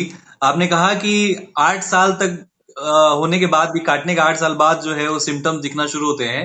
तो ये तो साइलेंट करियर होने वाली बात हो गई। और क्या उस दौरान, जब वो उसके अंदर वो वायरस है उस बॉडी के अंदर, और 8 साल तक वो उसका सिम्टम नहीं आ रहा है, उस दौरान भी क्या वो दूसरों को इन्फेक्ट कर सकता है वो आदमी? बिल्कुल सही सवाल है आपका। देखिए, मैंने बताया आपको कि पहले ये ब्रेन को पहुंचता है जी। और ब्रेन से फिर सलाइवरी ग्लैंड को आता है। ब्रेन में मल्टीप्लाई करेगा, स्पाइनल कॉर्ड में मल्टीप्लाई करेगा, वहां पे लीजन प्रोड्यूस करेगा, उसके बाद ये सेंट्रीफ्यूगल ट्रांसमिशन होगा। तो जब सिम्टम आ जाएंगे, जब ब्रेन में वो इन्फेक्ट कर देगा, लीजन कर देगा, तो सिम्टम आने लगते हैं। सिम्टम आने से ज्यादा 5 दिन पहले सलाइवा में रहता है। मैंने एक बताया था आपको, कैटल और जी। उसका, यानी कि सलाइवा में 5 ही दिन पहले, 5 दिन के बाद उसको सिम्टम आना है। तो ये जो लंबा 8 साल का ड्यूरेशन है, ये उनके पैर से लेकर के नर्व से होता हुआ ब्रेन तक पहुंचने में उसे 8 8 साल लगे होंगे। अगर स्पीड की बात करें तो नर्व में लगभग इनका 100 mm पर डे के हिसाब से ये वायरस ट्रेवल करता है। और जब एक बार ब्रेन में चला जाता है तो 100 to 400 mm पर डे के हिसाब से वो पीछे की तरफ डिफरेंट ऑर्गन, मतलब ढेर सारी स्टडी है, तो जी। उस पे डिपेंड करता है। तो अगर सिम्टम्स नहीं आ रहे हैं तो आने के 5 ही दिन पहले उसमें सलाइवा में आया रहेगा, या 10 दिन पहले, इसीलिए 10 दिन का तो ऑब्जर्वेशन हमने बताया ना। जी। यानी कि जी। जैसे डॉग में 6 महीने बाद आ रहा है, तो छह जी। महीने तक वो कंटामिनेट किसी को नहीं करेगा, लेकिन सिम्टम आने से 5 दिन पहले वो कंटामिनेट कर सकता है। जी विनीत जी। डॉक्टर साहब एक चीज और बताइएगा, जैसे आप सलाइवा की बार बार बात कर रहे हैं, तो क्या अगर जैसे आपके पास कोई डॉग आता होगा जिसको रेबीज का इन्फेक्शन हो रखा है, उसको सिम्टम दिख रहे हैं, काफी स्ट्रांग दिख रहे हैं, अगर आपको उसको कोई इंजेक्शन देना हो या कोई दूसरी प्रॉब्लम, मान लो उसका ब्लड निकालना है, तो आप क्या प्रिकॉशंस लेते होंगे? क्या या कोई प्रिकॉशन नहीं लेते हैं क्योंकि ये सलाइवा का मामला है, ब्लड से क्या कोई रिलेशन नहीं है? देखिए विनीत जी, एक तो सबसे एक्सपोजर रिस्क पे जो है ना पूरे वर्ल्ड में, वो वेट्स हैं इस बीमारी को होने के लिए। जैसे जी। मैंने बताया, कैटल के भी मुंह में हाथ डाल देते हैं। जब इस तरह का लक्षण होगा ना, तो चोकिंग जैसा सिम्टम देता है। और पेट ऑनर कभी भी मानने को तैयार नहीं होते हैं कि इनके डॉग को रेबीज हुआ है। वो भी छुपाते हैं। डॉग बाइट भी हुई होगी, ले गए होंगे टालाने के लिए, रोड के कुत्तों से लड़ा होगा, लेकिन वो बताएंगे नहीं, कहेंगे कि इसके गले में कुछ फंस गया है। ठीक है। तो आप उस समय अगर आपने उस चीज को हल्के में ले लिया, तो आपके लिए बहुत बड़ा खतरा है भैया। ठीक है। अगर वो गलती से आपको काट लिया या उसका सलाइवा आपको कांटेक्ट में आ गया, तो इसीलिए कहा जाता है जो हाई रिस्क पे लोग हैं, हम जैसे लोग हैं जो वेट्स हैं, या जो सोशल वर्कर हैं, जो स्ट्रीट डॉग के साथ हैंडल करते हैं, या जो वाइल्ड लाइफ के कंटेक्ट में हमेशा रहते हैं, इनको प्री एक्सपोजर वैक्सीन लेना ही लेना चाहिए। यानी कि बाइट से पहले आपको वैक्सीनेट अपने आप को करके रखने की अति आवश्यक है, मैंडेटरी होना चाहिए। मैं तो कहता हूं जितने भी वेटनरी स्टूडेंट हैं, इनको कॉलेज में ही लगना चाहिए, तभी इनको क्लिनिक्स में जाने देना चाहिए। लेकिन अपना देश तो मतलब कि लॉज हैं, लोग बनाते भी हैं, बाहर के कॉलेजेस में आप चल जाइए, बिना प्री एक्सपोजर वैक्सीनेशन के क्लिनिक्स में घुसने नहीं देंगे। लेकिन अपना यहाँ इस तरह का कोई लॉ ही नहीं है। जी। जी। और हर वेटरनरी कॉलेज से मुझे ये रिक्वेस्ट है आपके माध्यम से, जितने भी स्टूडेंट हैं उनको खतरे में न डालें, उनको प्री एक्सपोजर वैक्सीनेशन जरूर कराएं। जी। जी। जी। जी। डॉक्टर साहब हमारे यहाँ मुझे लगता है कि वेटनरी मेडिसिन में अभी काफी इवोल्यूशन बाकी है, और वेस्ट से अगर हम तुलना करेंगे तो शायद वहां पे काफी इवॉल्व हो गया है ये प्रैक्टिस। कहीं कहीं तो मुझे लगता है कि ये ह्यूमन प्रैक्टिस से भी काफी ऊपर दर्जे पे चला गया है, चाहे आप टेक्नोलॉजी की बात करें या प्रैक्टिस की बात करें या जो डॉक्टर्स की सिचुएशन है उस बारे में बात करें। हमारे यहाँ शायद अभी दिल्ली दूर है डॉक्टर साहब, तो उम्मीद है देखिए, कि आप कह सकते हैं कंसेप्ट तो एक ही है। जी। अगर आप बात करें ना, तो साइंस कहीं बदलती नहीं है, चाहे आप अमेरिका में इलाज कराएं या आप इंडिया में इलाज कराएं। जो बीमारी को डॉक्टर ने पकड़ा है ना, तो इलाज हर जगह अवेलेबल है। हो जी। सकता है वहां पे आपको सोफिस्टिकेटेड चीजें मिलती हों, यहाँ भी हिंदुस्तान में अच्छे दर्जे के लोग हैं, लेकिन हम हल्के में लेते हैं अपने लाइफ को भी। आपको मैं बता रहा हूँ ना, जी। हम उसको इम्पोर्टेंस ही नहीं देते हैं, कहते हैं कि जब काटेगा तब देखा जाएगा।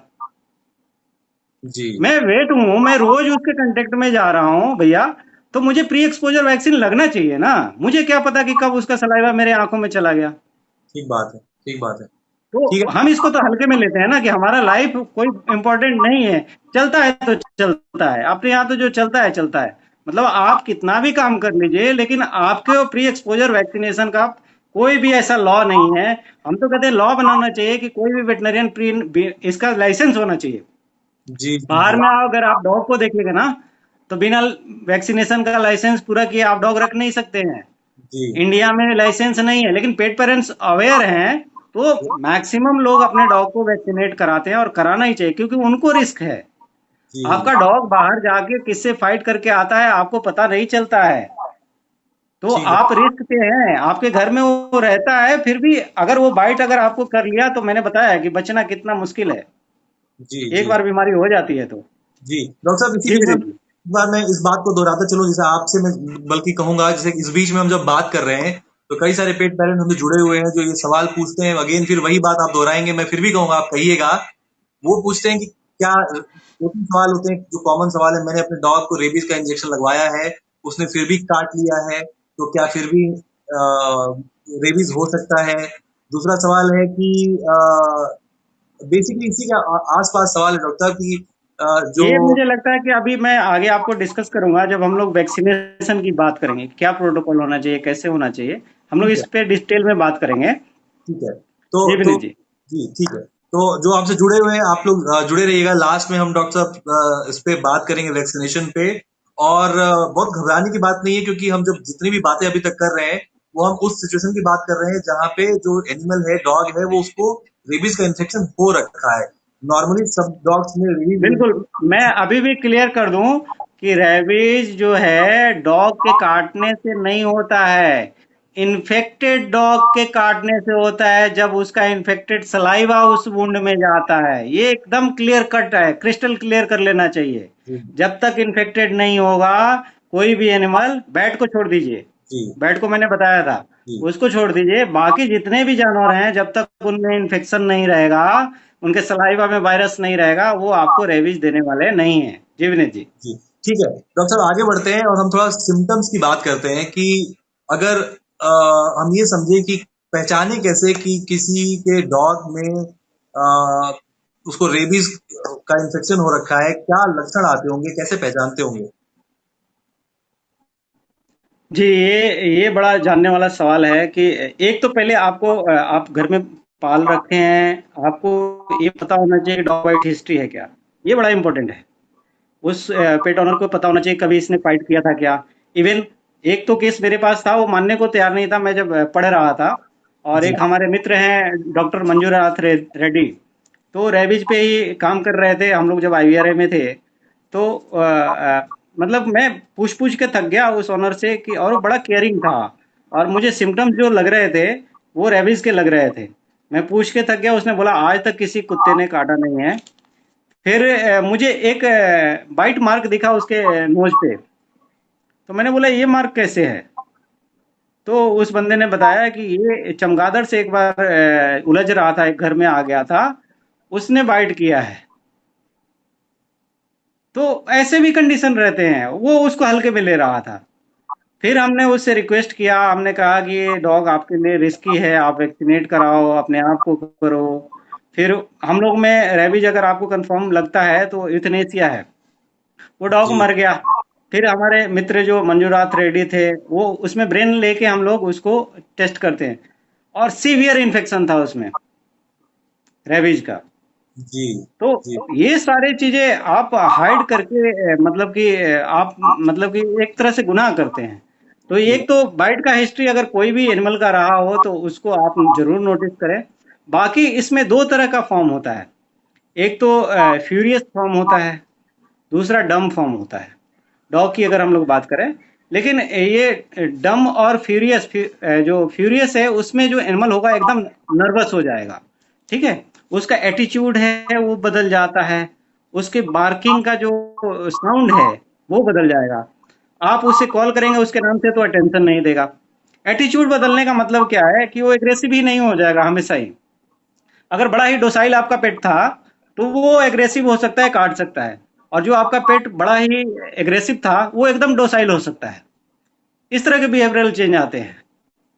तो आपको अगर डॉग बाइट हुई है, इस तरह के उसके बिहेवियर में चेंजेज आ रहे हैं, उसका जो साउंड है वो बदल रहा है, आपके कमांड को नहीं मान रहा है, एंजाइटी हो रही है, नर्वसनेस है, तो आपको अपने डॉग पे हमेशा सस्पिशन में रहना चाहिए कि ये इसको रेबीज हो सकता है। साथ ही साथ उसमें हाइपर सलाइवेशन होता है, मुंह में फ्लोज भरा रहता है, लार गिरते रहता है। तो आपको लगता क्या है कि कुछ ना कुछ इसने निगल लिया है और वो निगलने की कोशिश करता है।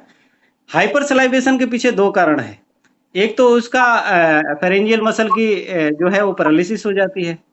तो जब पैरालिसिस हो जाएगी तो वो लार को निगल नहीं पाता, कोई भी चीज, चाहे पानी हो चाहे कोई खाना हो, वो निगल नहीं पाता है। दूसरा, उसके जॉ मसल का पैरालिसिस हो जाता है, तो जॉ जो होता है उसका ड्रॉप हो जाता है, तो नीचे का जो जबड़ा है वो हमेशा मास्टिकेशन मसल जो है वो सारे पैरालाइज हो जाते हैं, तो ड्रॉप हो जाता है। तो हमेशा लार गिरते रहता है, उसका जॉ जो है वो ड्रॉप रहता है। इसलिए हम लोग स्टूडेंट्स को जब ऐसे, वो डम फॉर्म में है, मान लीजिए एग्रेसिव नहीं है, उसने अपना जबड़ा गिरा रखा है, लार गिरा रहा है, उसको चलने में दिक्कत हो रही है, शराबी की तरह चलता है, इनकोऑर्डिनेटेड गेट अगर उसको हो रहा है, तो आपको हमेशा सस्पेक्ट करना चाहिए कि इसको रेबीज हो सकता है। तो कभी कभी क्या होता है कि पेटो पेरेंट्स कहते हैं कि इसने कुछ अटका लिया है। अगर अटका लिया है और आपको जॉ पैरालिसिस दिख रही है तो हाथ लगाने की जरूरत नहीं है, इसके लिए हम लोग स्टिक टेस्ट कहते हैं। इसमें क्या करते हैं कि एक लंबी सी छड़ी लेते हैं, दूर रहते हैं, जैसे आप कह रहे थे कि आप उसके कांटेक्ट में जाएंगे कि नहीं, तो बच्चों को मैं बता दूं, जो स्टूडेंट्स हैं, क्लोज कांटेक्ट में जाना नहीं है, क्योंकि आप मजल लगाने जाएंगे तो आपके मुंह में जाना है, फिर वो आपको काट सकता है, आप में सलाइवा से कंटामिनेशन हो सकता है, ऑनर को भी काट सकता है। तो आपको क्या करना है, एक लंबी सी स्टिक लीजिए और उस स्टिक से उसके जबड़े को उठाइए, जब परल, और फिर छोड़िए, जैसे जब अगर वो लकवा उसको मार गया होगा तो जैसे छोड़ेंगे वो नीचे गिर जाएगा, फिर उठाइए फिर छोड़िए। तो अगर लकवा उसको मार गया है तो आप स्टिक टेस्ट से आपको पता चल जाएगा। बाकी उसके ऑनर को बोलिए कि उसको कॉल कीजिए उसके नाम से, तो वो रिस्पॉन्ड नहीं करता है। तो इस तरह के अगर आपको लक्षण दिखते हैं तो आपको बड़ा ही सावधान रहने की जरूरत है और उस एनिमल को भी ऑब्जर्वेशन में रखना है, और 10 दिन के अंदर में उसकी मौत हो जाती। अब मान लीजिए कि पेट ओनर का डॉग नहीं है, मान लीजिए वो रोड का कुत्ता है, आपको कैसे पता चलेगा कि इसमें रेबिज के लक्षण है कि नहीं? जी तो जो रैबिट डॉग होते हैं इनमें एंजाइटी होती है और ये एमलेस वॉन्डरिंग करते हैं, हमेशा भागता रहेगा, मतलब जी कि वो जो है वो कभी रुकेगा नहीं। और इनमें एक कंडीशन होता है जिसको हम लोग फोटोफोबिया कहते हैं, यानी कि वो ह्यूमन से और लाइट से दूर भागता है, आदमी से भी दूर भागता है और लाइट से भी दूर भागता है, तो वो अंधेरे में जाके कहीं छुप के बैठता है और पीछे से लड़खड़ाता हुआ चलता है, हमेशा चलता ही रहेगा, रुकता नहीं है। जी और वो जो है दो चीज को अट्रैक्ट होता है, एक तो साउंड को और दूसरा मूविंग ऑब्जेक्ट को। तो अगर आप आवाज कर रहे हैं तो आके आपको काट लेगा, वो रैबिड है। अगर आप चल रहे हैं तो आप पे अटैक कर देगा, चलते हुए चीजों के तरफ वो अट्रैक्ट हो, मतलब कान को और साथ साथ उसके एक्साइटेशन होता है उसके तरफ वो मूव करता है। जो मैं फोटोफोबिया कह रहा था, जब हम डॉक्टर्स देखते हैं तो हमारी जो पुपिल होती है, जी अगर रैबिट डॉग है तो पूरी की पूरी डायलेटेड होती है, जी यानी कि उस पर लाइट पड़ता है तो वो कंस्ट्रिक्ट होनी चाहिए, छोटी होनी चाहिए, वो छोटी नहीं होती है, इसीलिए लाइट से उसको प्रॉब्लम होता है, तो वो हमेशा अंधेरे में भागता है, उसको वहां कंफर्टेबल लगता है। तो इस तरह के अगर लक्षण आपको दिख रहे हैं, साथ में लार गिर रहा है और वो डॉग भाग रहा है, और डॉग का क्या है, अगर वाइल्ड एनिमल से भी ये बीमारी होती है, जो रैबिट डॉग है ये बड़े सोर्स है। अगर आप पूरे विश्व की बात करेंगे ना तो लगभग 92% केस जो है डॉग बाइट से होते हैं, जी 92% जी जी डॉग बाइट बहुत से होते हैं। बाकी बहुत के जो जानवर हैं वो किसी से 2%, किसी से 3%, जैसे बैट हो गया, मंगूज हो गया, फॉक्स हो गया, या बाकी जो जानवर हैं उनसे 1-2% ही केसेस ट्रांसमिट होते हैं, डॉग बाइट से सबसे ज्यादा पूरे विश्व में ट्रांसमिट होते हैं। जी इनका जो बिहेवियर है ना, ये क्या करते हैं कि एक साथ में कई जानवरों को काटते हैं। गांव में अगर कोई पागल कुत्ता आ गया ना तो जी 50 जानवरों को काट लेगा, लेकिन वही कोई पागल फॉक्स है या लोमड़ी है या कोई जैकल है तो वो सिर्फ 1-2 जानवरों को काटेगा, उसके बाद वो मर जाता है। तो ये जी बहुत बड़े सोर्स हैं। और ये एक बड़ी बात है कि जैसे हमारे यहाँ इंडिया में अगर आप देखेंगे तो बहुत बड़ी समस्या है, बाहर लोग कंट्रोल कर लेते हैं, दूसरे कंट्रीज में अगर आप देखेंगे ना कई कंट्री है जिन्होंने रेबीज पे बहुत कंट्रोल कर लिया है। एक तो उनकी ऐसी बाउंड्री है, उनको टेरेस्ट्रियल बाउंड्री नहीं है, वो आइलैंड है, तो उन्होंने स्ट्रिक्ट क्वारंटाइन किया, वैक्सीनेशन प्रोग्राम किया, लाइसेंसिंग की, ये सारी चीजें वो फॉलो करके उन लोगों ने काफी कंट्रोल किया है। जैसे नॉर्वे की बात कर लीजिए, फिनलैंड की बात कर लीजिए, यूके की बात कर लीजिए, तो इन सारी जगहों पे रेबीज बहुत कंट्रोल में है, ना के बराबर। फिनलैंड वगैरह में तो है ही नहीं, लोग कहते हैं कि है ही नहीं, वो अच्छा। रेबीज फ्री स्टेट्स हैं, क्योंकि वो स्ट्रिक्ट क्वारंटाइन भी करते हैं और साथ में बाहर से आने वाले एनिमल को आने नहीं देते हैं, और उनकी बाउंड्री जो है वो टेरेस्ट्रियल नहीं है, दूसरे देश से कंटेंट। लेकिन हमारे हिंदुस्तान में उनपे स्ट्रीट डॉग भी नहीं है। जी। हमारे यहाँ क्या है, अगर आप डेंसिटी वाइज कहिएगा ना, जिस कंट्री की डेंसिटी 1 किलोमीटर में 4.5 डॉग से ज्यादा है, वहां पे रेबीज ज्यादा होता है। 1 किलोमीटर एरिया के अंदर अगर 4.5, मतलब जो रेशियो है, यानी कि 4 से 5 जी। डॉग अगर रहते हैं, इससे ज्यादा हैं, तो आपके यहाँ रेबीज होने की संभावना है। आप बताइए, आपके 1 किलोमीटर के अंदर 100 डॉग मिल जाएंगे स्ट्रीट पे। जी। जी, बड़ी समस्या है ये डॉक्टर साहब, ये। बड़ी समस्या है, इनका पॉपुलेशन बहुत ज्यादा है, और साथ में ही साथ अगर आप देखेंगे ना, तो ये हमेशा एक रिजर्वायर जैसे काम करते हैं, एक दूसरे में ट्रांसमिट करते रहते हैं, और ये कभी खत्म नहीं होता है। इनका दो सिचुएशन है, एक जब ये ब्रीडिंग कर रहे होते हैं ना, तब सबसे ज्यादा फाइट करते हैं। हम्म। तो उसमें जो रैबिड होगा वो एक को 10 को काट लेगा। तो वो जी। 10 उन लोगों ने उस समय, जब ये, अगर आप देखेंगे सड़कों पे आप चलते होंगे, तो जब इनका ब्रीडिंग सीजन आता है, तब एक फीमेल बीच जब होती है, उसके पीछे 20-25 घूम रहे होते हैं जी। और आपस में जबरदस्त लड़ते हैं। तो जी। इस कंडीशन में ये एक से दूसरे में ट्रांसमिट खूब करते हैं। उसी तरह से जब क्राइसिस होती है, खाने की क्राइसिस रहती है ना, उस समय भी ये लोग आपस में खूब फाइट करते हैं, तो एक दूसरे को हैंड ओवर कर दी, कहिए एक तरह से, मेरे से तू ले ले, मैं तो मरने वाला हूं, अब तुझे दे देता हूं, तू आगे इसको कैरी ऑन करना। तो इस तरह से होते रहता है। और दूसरे भी जानवर, अपने इंडिया की कंडीशन अगर आप देखेंगे ना, अलग है। हमारे यहाँ मंगूज भी भरे पड़े हैं, जी। हमारे यहाँ वाइल्ड लाइफ भी खूब बड़े पड़े हैं। आप जी। देखेंगे तो गांव में भी जैकल्स और फॉक्सेस खूब हैं। पहले जानवरों के खाने के लिए ना वल्चर्स हुआ करते थे। जब मैं बचपन में था, तो हम लोग वल्चर देखते थे। अब वो बेचारे लगभग गायब ही हो गए। जी। तो गवर्नमेंट ने स्कीम ऐसे लाया कि जे एस्केवेंजर्स तो चाहिए ना, क्योंकि जो डेड एनिमल बिल्कुल। है उनको कौन हटाएगा, नहीं तो वो बहुत बड़ी समस्या है। तो जी। जैकल्स वगैरह की पॉपुलेशन बहुत ज्यादा हो गई है, फॉक्सेस की पॉपुलेशन गांव में बहुत ज्यादा हो गई है। तो ये भी जी। एक दूसरे से मतलब एक तरह से रिसोर्स, एक चेन चलता रहता है, और इनमें ये वायरस जो है मेंटेन रहता है कहीं ना कहीं से, एक से दूसरे, दूसरे से तीसरे, और फिर जब हम लोग कांटेक्ट में आते हैं तो हमें ये इन्फेक्ट कर देते हैं। तो अगर वो मैं लक्षण की बात कर रहा था, तो वो क्या है कि वो एग्रेसिव हो जाएगा, डोसाइल भी हो जाएगा। उसके पीछे से एसेंडिंग पैरालिसिस आती है, मतलब कि पीछे का उसका लड़खड़ाना शुरू हो जाएगा, उसके बाद गिरता है, और दूसरे तीसरे दिन उसकी मौत हो जाती है, रिस्पिरेटरी फेलियर से हो जाता है। तो इस तरह के डॉग में अगर लक्षण आपको आते हैं और उसको ईयर बाइट हुआ है, तो आपको हमेशा सस्पेक्ट करना चाहिए कि ये रेबीज हो सकता है, और उसको आइसोलेट करना अति आवश्यक है। 10 दिन तक तो उसे आइसोलेट जी। करके रखें, उसे अपने आप से दूर रखें, उसको अलग खाना दें, सब कुछ करें, और 10 दिन तक ऑब्जर्व करें। अगर इस तरह के लक्षण आते हैं, तो आप फिर या तो उसे कंफर्म है तो इथनेसिया करा लीजिए। अगर आपको पता है कि रेबिड डॉग ने काटा है, तो रिकमेंडेड, बाहर में तो इथनेसिया कर दिया जाता है। अगर रेबिड डॉग ने काटा है ना, तो सारे एनिमल्स को जो प्री एक्सपोज है, लेकिन अपने हिंदुस्तान में पॉसिबल नहीं है। आप एनिमल को इथनेसिया ऐसे ही नहीं कर सकते हैं। अगर रेबिड डॉग ने काट लिया, तो हम लोग प्रिवेंटिव मेजर्स लेते हैं और उनको बचाने की कोशिश करते हैं। जी विनीत जी। जी डॉक्टर साहब, दो चीजें मैं कहना चाहता हूँ, उसके बाद से फिर मैं अगले सवाल पे जाऊंगा। पहला, एक तो हमने स्ट्रीट डॉग्स की बात कर रहे थे, उनकी पॉपुलेशन की बात कर रहे थे।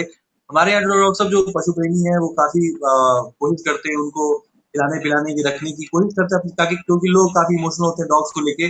लेकिन चूंकि एक इकोसिस्टम नहीं है उनके लिए, खाने पीने को, रहने के लिए, और उनकी पॉपुलेशन ज्यादा हो जाती है कई बार, इसलिए वो लड़के झगड़ के आपस में तो इंटेंशनली, ऐसा नहीं कि कोई विलेन है, जस्ट उनकी सर्कमस्टांसेस ऐसे हैं कि उसमें वो एक दूसरे को फैलाते हैं। तो एक, और दूसरी बात इथनेसिया बोले डॉक्टर साहब, तो मैं जो देखने वाले दर्शक हैं उनको कहूंगा, जैसे इच्छा मृत्यु की हम बात कर रहे हैं, बार बार जब आप इथनेसिया कहते हैं, जो कि हमारे यहाँ डॉक्टर साहब बहुत ही मुश्किल सब्जेक्ट है, क्योंकि हम लोग बहुत पाप पुण्य और स्वर्ग नरक से जुड़े हुए हर चीज, हर सब सवाल को ऐसे देखते हैं और ऐसा डिसीजन नहीं ले पाते हैं। हमें बहुत मुश्किल लगता है जब हम अपने डॉग को जिसको साथ रखा है और उसको अगर हमें इच्छा मृत्यु देनी हो और हमें चूज करना हो कि आज इसको मर जाना चाहिए, क्योंकि ये जीने के लिए इसकी पॉसिबिलिटी बहुत कम है। तो मुझे लगता नहीं डॉक्टर साहब, हमारे यहाँ काफी लोग हैं जो इस बारे में बहुत डिजर्व रहे हैं इस सवाल को लेके। जी डॉक्टर साहब।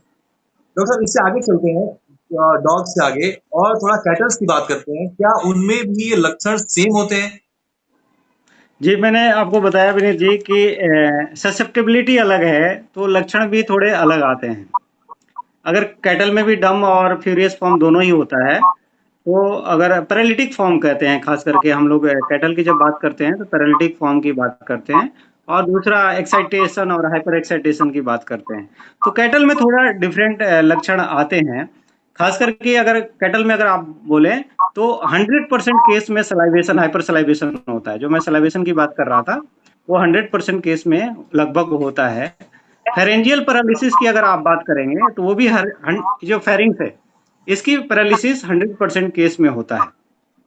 फेरेंजियल पैरालिसिस हो जाने से जो उनकी आवाज जो है ना वो बदल जाती है, उसको होर्च कहते हैं। जैसे वो बेलो करती हैं जब बोलती हैं तो उसकी आवाज में मतलब कि गाढ़ापन आ जाता है, नॉर्मल आवाज नहीं रह जाता है। इसी के कारण एक और भी समस्या आती है, जो लक्षण आता है जिसे हम लोग कहते हैं कि साउंडलेस बेलोइंग। अगर रेबीज रहेगा तो डॉग में हमने कहा था कि उसका भी आवाज बदलता है, लेकिन कैटल में अगर आप देखेंगे तो साउंडलेस बेलोइंग, जैसे हम लोग जमाई नहीं लेते हैं, याउनिंग करते हैं। तो इस तरह के अगर आपको न्यूरोलॉजिकल सिम्टम के साथ ये भी सिम्टम अगर याउनिंग का मिल रहा है तो कैटल में ये यूनिक होता है। साथ ही साथ इसमें कैटल में 70% लगभग केसों में मजल का ट्रीमर होता है, उनका जो नॉस्ट्रिल होता है उसमें ट्रीमर होता है। तो ये बड़ा यूनिक होता है, ये डॉग से अलग होता है, इनमें ट्रिमर खूब होता है। और इक्वाइन में तो ये बड़ा प्रोमिनेंट क्लिनिकल साइन है। साथ ही साथ अगर आप कैटल में देखेंगे तो वो भी हाइपर सेंसिटिव हो जाएगी, एग्रेसिव हो जाएगी, अपने आप को मारती है। इनमें थोड़ा सेक्सुअल एक्साइटमेंट भी हो जाता है। कैटल में अगर आप देखेंगे तो सेक्सुअल एक्साइटमेंट होगा, हार्मोनल मिसबैलेंस होता है। तो इनएनिमेट ऑब्जेक्ट के ऊपर इनका सेक्सुअल एक्साइटमेंट अगर आप बात करेंगे तो जो इनएनिमेट ऑब्जेक्ट्स हैं, कोई भी ऑब्जेक्ट है, उस पे माउंट करती हैं, चढ़ती हैं। तो दूसरे जानवरों पे ही माउंट करती हैं या कोई इनएनिमेट ऑब्जेक्ट है उस पे भी माउंट करती हैं। साथ ही साथ ये मिट्टी वगैरह खाने लगती हैं, मतलब कि वो ऐसे इनको इरिटेशन रहता है। तो ये उस तरह के भी आपको लक्षण आपको दिख सकता है। अगला जो लक्षण आता है अगर आप देखेंगे तो ये खाने की कोशिश करती हैं, इनका भूख रहता है लेकिन निगल नहीं पाती हैं। जैसे मैंने आपको कहा था ना कि ऑनर हमेशा कहता है कि निगल नहीं पाती है। पानी भी पीने की कोशिश करती हैं लेकिन पी नहीं पाती है, पानी उतना का ही उतना बना रहता है। बकेट में वो मुंह डालेगी लेकिन वो पी नहीं पाएगी। तो ये सारे अगर लक्षण अगर आपको मिलते हैं तो आपको रेबीज के लिए सस्पेक्ट करना चाहिए। सबसे ज्यादा समस्या कैटल में तब आती है जब पैरालिटिक फॉर्म रहता है। अगर फ्यूरियस फॉर्म है तो आदमी समझ जाता है कि पागल जैसे रिएक्टिविटी कर रही है, लेकिन पैरालिटिक फॉर्म ज्यादातर तब होता है जब स्पाइनल कॉर्ड के स्पाइनल नर्व्स की डैमेज होती है। तो जिस एरिया में उसने बाइट किया ना, पैरों में अगर किया है तो उस एरिया में पहले पैरालिसिस आती है। या आप कह दीजिए कि असेंडिंग पैरालिसिस कहते हैं हम लोग, मतलब नीचे से चलता हुआ, पीछे से चलता हुआ आगे ब्रेन पैरालिसिस जाता है। तो अगर आप देखेंगे तो चलते हुए उसके हाइंड लिम्ब का जो फेटलॉग जॉइंट है वो नकल करता है, मतलब कि ऐसे एकदम से नकल कर जाता है। तो ये एक करेक्टरिस्टिक होता है। और वो स्वैगिंग करती है, मतलब कि उसका जो पीछे का पोर्शन है हवा में जैसे लहराना नहीं कहते हैं, जी जी जी। उस तरह के लक्षण आते हैं। साथ ही साथ अगर पैरालिटिक है ना तो उसके टेल को विशेष ध्यान देना चाहिए। जनरली अगर आप टेल देखेंगे तो सेंटर में रहता है। कैटल का टेल नॉर्मल पोजीशन में जब भी कैटल रखेगी तो सेंटर में रखती है, यानी उसका अगर फीमेल है तो वल्वा और उसका जो एनस है उससे ढका रहता है। लेकिन जब पैरालिटिक होती है तो एक साइड को शिफ्ट हो जाता है, पैरालाइज होता है, और उसमें टोन नहीं रहता, सेंसिटिविटी नहीं रहती है। तो ये अगर लक्षण आते हैं तो आप उसको ध्यान से देखने की जरूरत है। एक और लक्षण आता है जिसमें एनस का पैरालिसिस हो जाता है। एनस का पैरालिसिस हो जाता है, साथ ही साथ उसके यूरिनरी ब्लैडर का भी पैरालिसिस हो जाता है, और उसमें टिनेस्मस होता है। तो ये बड़ा टिपिकल कैरेक्टर है रेबीज का कैटल में। इसमें क्या होता है कि वो आपको लगेगा, टिनेस्मस का मतलब होता है कि जोर लगा के गोबर करना। टिनेस्मस एक नॉर्मल भाषा में मैं बताऊं तो जोर लगाती है गोबर करने के लिए, लेकिन उसका एनस जो है वो पैरालाइज रहता है। तो एनस पूरा खुल जाता है और उसमें हवा भर जाता है, और हवा फिर वो अंदर जाता है, फिर बाहर निकल के पूरा एनस दिखता है। तो इसको विंड सकिंग जैसा कहते हैं, जैसे हवा को वो सक कर रही हो अपने एनस से। तो इस तरह के अगर लक्षण आते हैं, साथ ही साथ वो सलाइवेट कर रही है, तो आपको हमेशा रेबीज के लिए उसे सस्पेक्ट करना चाहिए। और उसमें अगर एनिमल बाइट हुआ है तो बिल्कुल ही आपको प्रिकॉशनरी मेजर लेने की जरूरत है। जैसा मैंने बताया आपको कि कैटल में आप पोस्ट एक्सपोजर वैक्सीन भी लगाएंगे तो भी बीमारी हो जाती है, होने की संभावना है।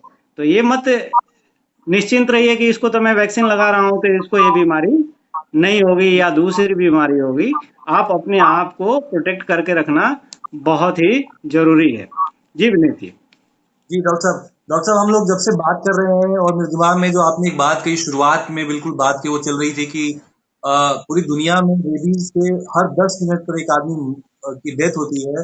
तो बस मैं उस बात को दोहराना चाहता था कि हम लोग करीब 1 घंटे से बात कर रहे होंगे तो इस बीच में करीब 6 लोग 7 लोगों की मौत जब हम रेबीज की बात बिल्कुल बिल्कुल बिल्कुल बिल्कुल। किसी दूसरे पे बात कर रहे हो उसकी उस वजह से मौत हुई होगी, कितना ये डेडली डिजीज है। तो डॉक्टर साहब एक बार हम ह्यूमंस की बात कर लेते हैं कि हम लोगों ने सुना है ह्यूमंस को लेके कि जब रेबीज हो जाता है जैसे आपने भी कहा कि बचने की बिल्कुल संभावना नहीं है, कुछ एक एक्सेप्शनल केसेस हैं जहाँ पे आपने बताया जहाँ लोग बचे हैं उसमें भी कुछ कंडीशंस हैं, लेकिन इन जनरल क्या लक्षण होते हैं, कैसे पहचानते हैं किसी को कि उसको रेबीज हो गया है, इंसानों में क्या? हाँ जी विनीत जी, जैसे आपको किसी डॉग ने काट लिया, आपको तो पता रहेगा कि हमारा डॉग से कन्फ्लिक्ट हुआ है, किसी वाइल्ड एनिमल से हुआ है। तो अगर आपको ये सब लक्षण दिखते हैं या आपके पेरेंट्स को दिखते हैं, आपके साथ वालों को दिखते हैं, खास करके बच्चों में ज्यादा होता है। डॉग भी उन पे अटैक ज्यादा करते हैं, एडल्ट में कम होता है।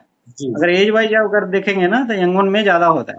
तो हम लोगों में जो सिम्टम्स आते हैं उसमें आपको फीवर रहेगा, हेडेक होगा, सर में दर्द होता है, एंजाइटी रहती है, नर्वसनेस रहता है, साथ ही साथ हाइपर एस्थेसिया रहता है। मतलब जहां पे बाइट हुआ रहेगा ना, उसको छूते ही बहुत ज्यादा पेन होता है, मतलब ऐसे लगता है कि जो झनक सा गया, उसको हाइपर एस्थेसिया कहते हैं। जहां पे बाइट हुआ है उस अगर चीज को अगर टच करेंगे ना तो बहुत सेंसिटिविटी हो जाती है।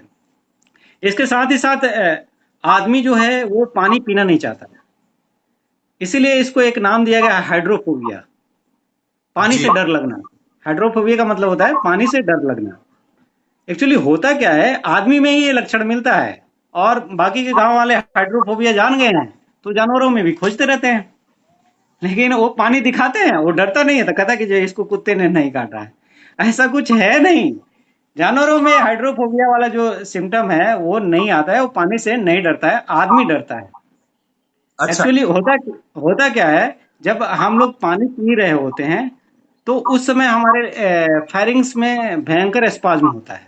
जो इन्फेक्टेड जो डिजीज पेशेंट होंगे वो जब पानी पिएंगे तो फेरिंग्स में बहुत ज्यादा स्पाज्म कंस्ट्रिक्ट कर जाता है।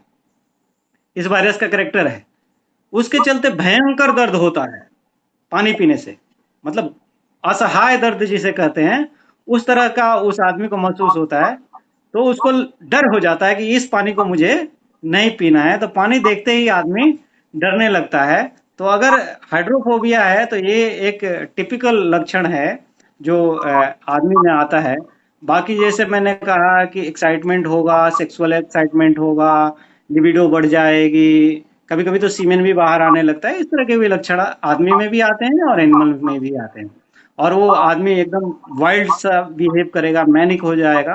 तो इस तरह के अगर केसेस आते हैं और आपको डॉग बाइट हुआ है तो आपको रेबीज हो गया है और आपका लगभग जाना तय है। जी विनीत जी। जी डॉक्टर साहब जैसे आपने इंसानों के बारे में बात की तो अब दो चीज कह रहे थे आप, जैसे मेजरली जो हाइड्रोफोबिया है इसको लेकर हमने काफी सुना है कि जब किसी को, जैसे हम इमेजेस भी दिखा रहे थे, जब हो जाता है तो बांध के रखना पड़ता है, पानी देखते ही वो घबराने लगते हैं। तो आपने एक बड़ी इंटरेस्टिंग बात कही जिसमें मुझे लगता है कि जो हमसे हमसे जुड़े हुए जो वेट्स हैं वो सुन रहे होंगे कि कई बार लोग इसको कंफ्यूज कर लेते हैं एनिमल्स के केस में, उनको भी पानी दिखा के और सिम्टम चेक करते हैं कि वो पानी से डर रहा है कि नहीं, जबकि वो उनके केस में ये सिम्टम होता ही नहीं है, ये रिफ्लेक्स नहीं क्योंकि आता। मैंने आपको बताया ना, पानी हम लोग क्या है, ग्लास से पी रहे हैं तो हम ले लेंगे, और जी पाली को निगलने चाहेंगे, जब स्वेलो कर रहे होंगे तब दर्द होता है। जी एनिमल्स में ऐसा नहीं है। एनिमल तो उसमें वो पीना चाहता है लेकिन ऊपर ही सक नहीं कर पाता है। चाहे जी डॉग हो, डॉग को भी पीना है तो टंग से पीना पड़ेगा। वो जी पैरालाइज है तो कहाँ से पी पाएगा। तो जी। उसमें उसको एहसास ही नहीं होता है कि मेरे में स्पाज्म हो रहा है पानी गया अच्छा जी जी तो जी उसको ये ठीक है। दर्द कभी नहीं होता है। ठीक है ठीक है डॉक्टर साहब, थोड़ा सा हम इसको उसको अगर इस तरह से समझे, अगर आगे बढ़े इससे, कि थोड़ा डायग्नोसिस की बात करें कि क्या क्या हमारे पास टूल्स हैं जिससे हम लोग ये स्टेब्लिश, जैसे एक तो पहचानने का तरीका है जब आप सिम्टम्स देख के, आप जैसे आपने एक बड़ा अच्छा एग्जांपल दिया किसी का, जहां पे आप सिम्टम देख के आपने बताया कि उसे रेबीज था, जबकि वो जो पेट ओनर था वो मना करता था, लेकिन आपने जब उसको इथ्योसिया के बाद आपने उसका लैब में टेस्ट किया तो उसके अंदर जबरदस्त उसके अंदर इन्फेक्शन था। तो चलिए वो तो आपकी एक्सपर्टाइज की बात होगी, आपकी समझ है, आपका जो तजुर्बा है उससे आपने पकड़ा। लेकिन डायग्नोसिस के क्या टूल्स हैं जो हम जान सकते हैं, पहले कंफर्म कर सकते हैं कि इसके अंदर ये एनिमल, ये डॉग रेबिड हो गया है या ह्यूमन से? जी देखिए, जो एंटीमार्टम हम लोग कहते हैं, यानी कि मरने से पहले एनिमल्स में कोई भी ऐसा टेस्ट नहीं है जिससे आप कंफर्म कर सके 100% कि इसको रेबीज हो गया है। लेकिन ह्यूमन में कुछ टेस्ट आजकल आ गए हैं जिसके बेसिस पे आप कह सकते हैं कि इनमें रेबीज है। जैसे ब्लड से टेस्ट अगर आप करना चाहते हैं तो ब्लड में एंटीबॉडी तो बनता ही नहीं है। अगर रेबीज इन्फेक्शन होगा तो एंटीबॉडी तब बनता है जब इंसेफ्लाइटिस हो जाता है, मतलब वो मरने वाला रहता है, काफी लेट स्टेज में बनता है। और मैंने आपको बताया कि वायरस से ब्लड में आता ही नहीं है, नर्व में ही रहता है। तो हेमोकंटामिनेशन तो इसका है नहीं ना, तो ब्लड से आप जांच नहीं कर सकते हैं। अब जानवरों में जो जांच करने का तरीका है उसमें हम लोग पोस्टमार्टम करने के बाद उसका ब्रेन लेते हैं, और ब्रेन में एक टेस्ट होता है, मरने के बाद ही आप कंफर्म कर पाते हैं जानवरों में। एक टेस्ट होता है जिसे एफएटी कहते हैं, फ्लोरोसेंट एंटीबॉडी टेस्ट कहते हैं। उस टेस्ट को यूज करके, या डॉट इलाइजा है, कई तरह के टेस्ट आ गए हैं जिनके बेसिस पे आपको बताया जाता है कि ये रेबीज से, वायरस से इन्फेक्टेड था। अब जब वो जानवर इन्फेक्टेड कंफर्म हो गया तो जितने लोगों के कांटेक्ट में आए हैं उनको पोस्ट बाइट एक्सपोजर के लिए, पोस्ट एक्सपोजर वैक्सीनेशन के लिए रिकमेंड किया जाता है। इसलिए कंफर्म होना भी जरूरी है। लेकिन अभी कुछ एडवांसमेंट हुआ है। पहले क्या था ह्यूमन में, जैसे मैं बता रहा था, ये वायरस ब्रेन से फिर निकल के आपके सलाइवा में आएगा, वो दूसरे ऑर्गन में जाएगा, आपकी कॉर्निया में आता है, आंखों की जो कॉर्निया है जी उसमें भी आता है। तो पहले कॉर्नियल इंप्रेशन लेते थे एनिमल में या ह्यूमन में, और फिर उसमें एफएटी लगाते थे या इलाइजा करते थे या पीसीआर करते थे, उससे एक टेस्ट किया जाता था।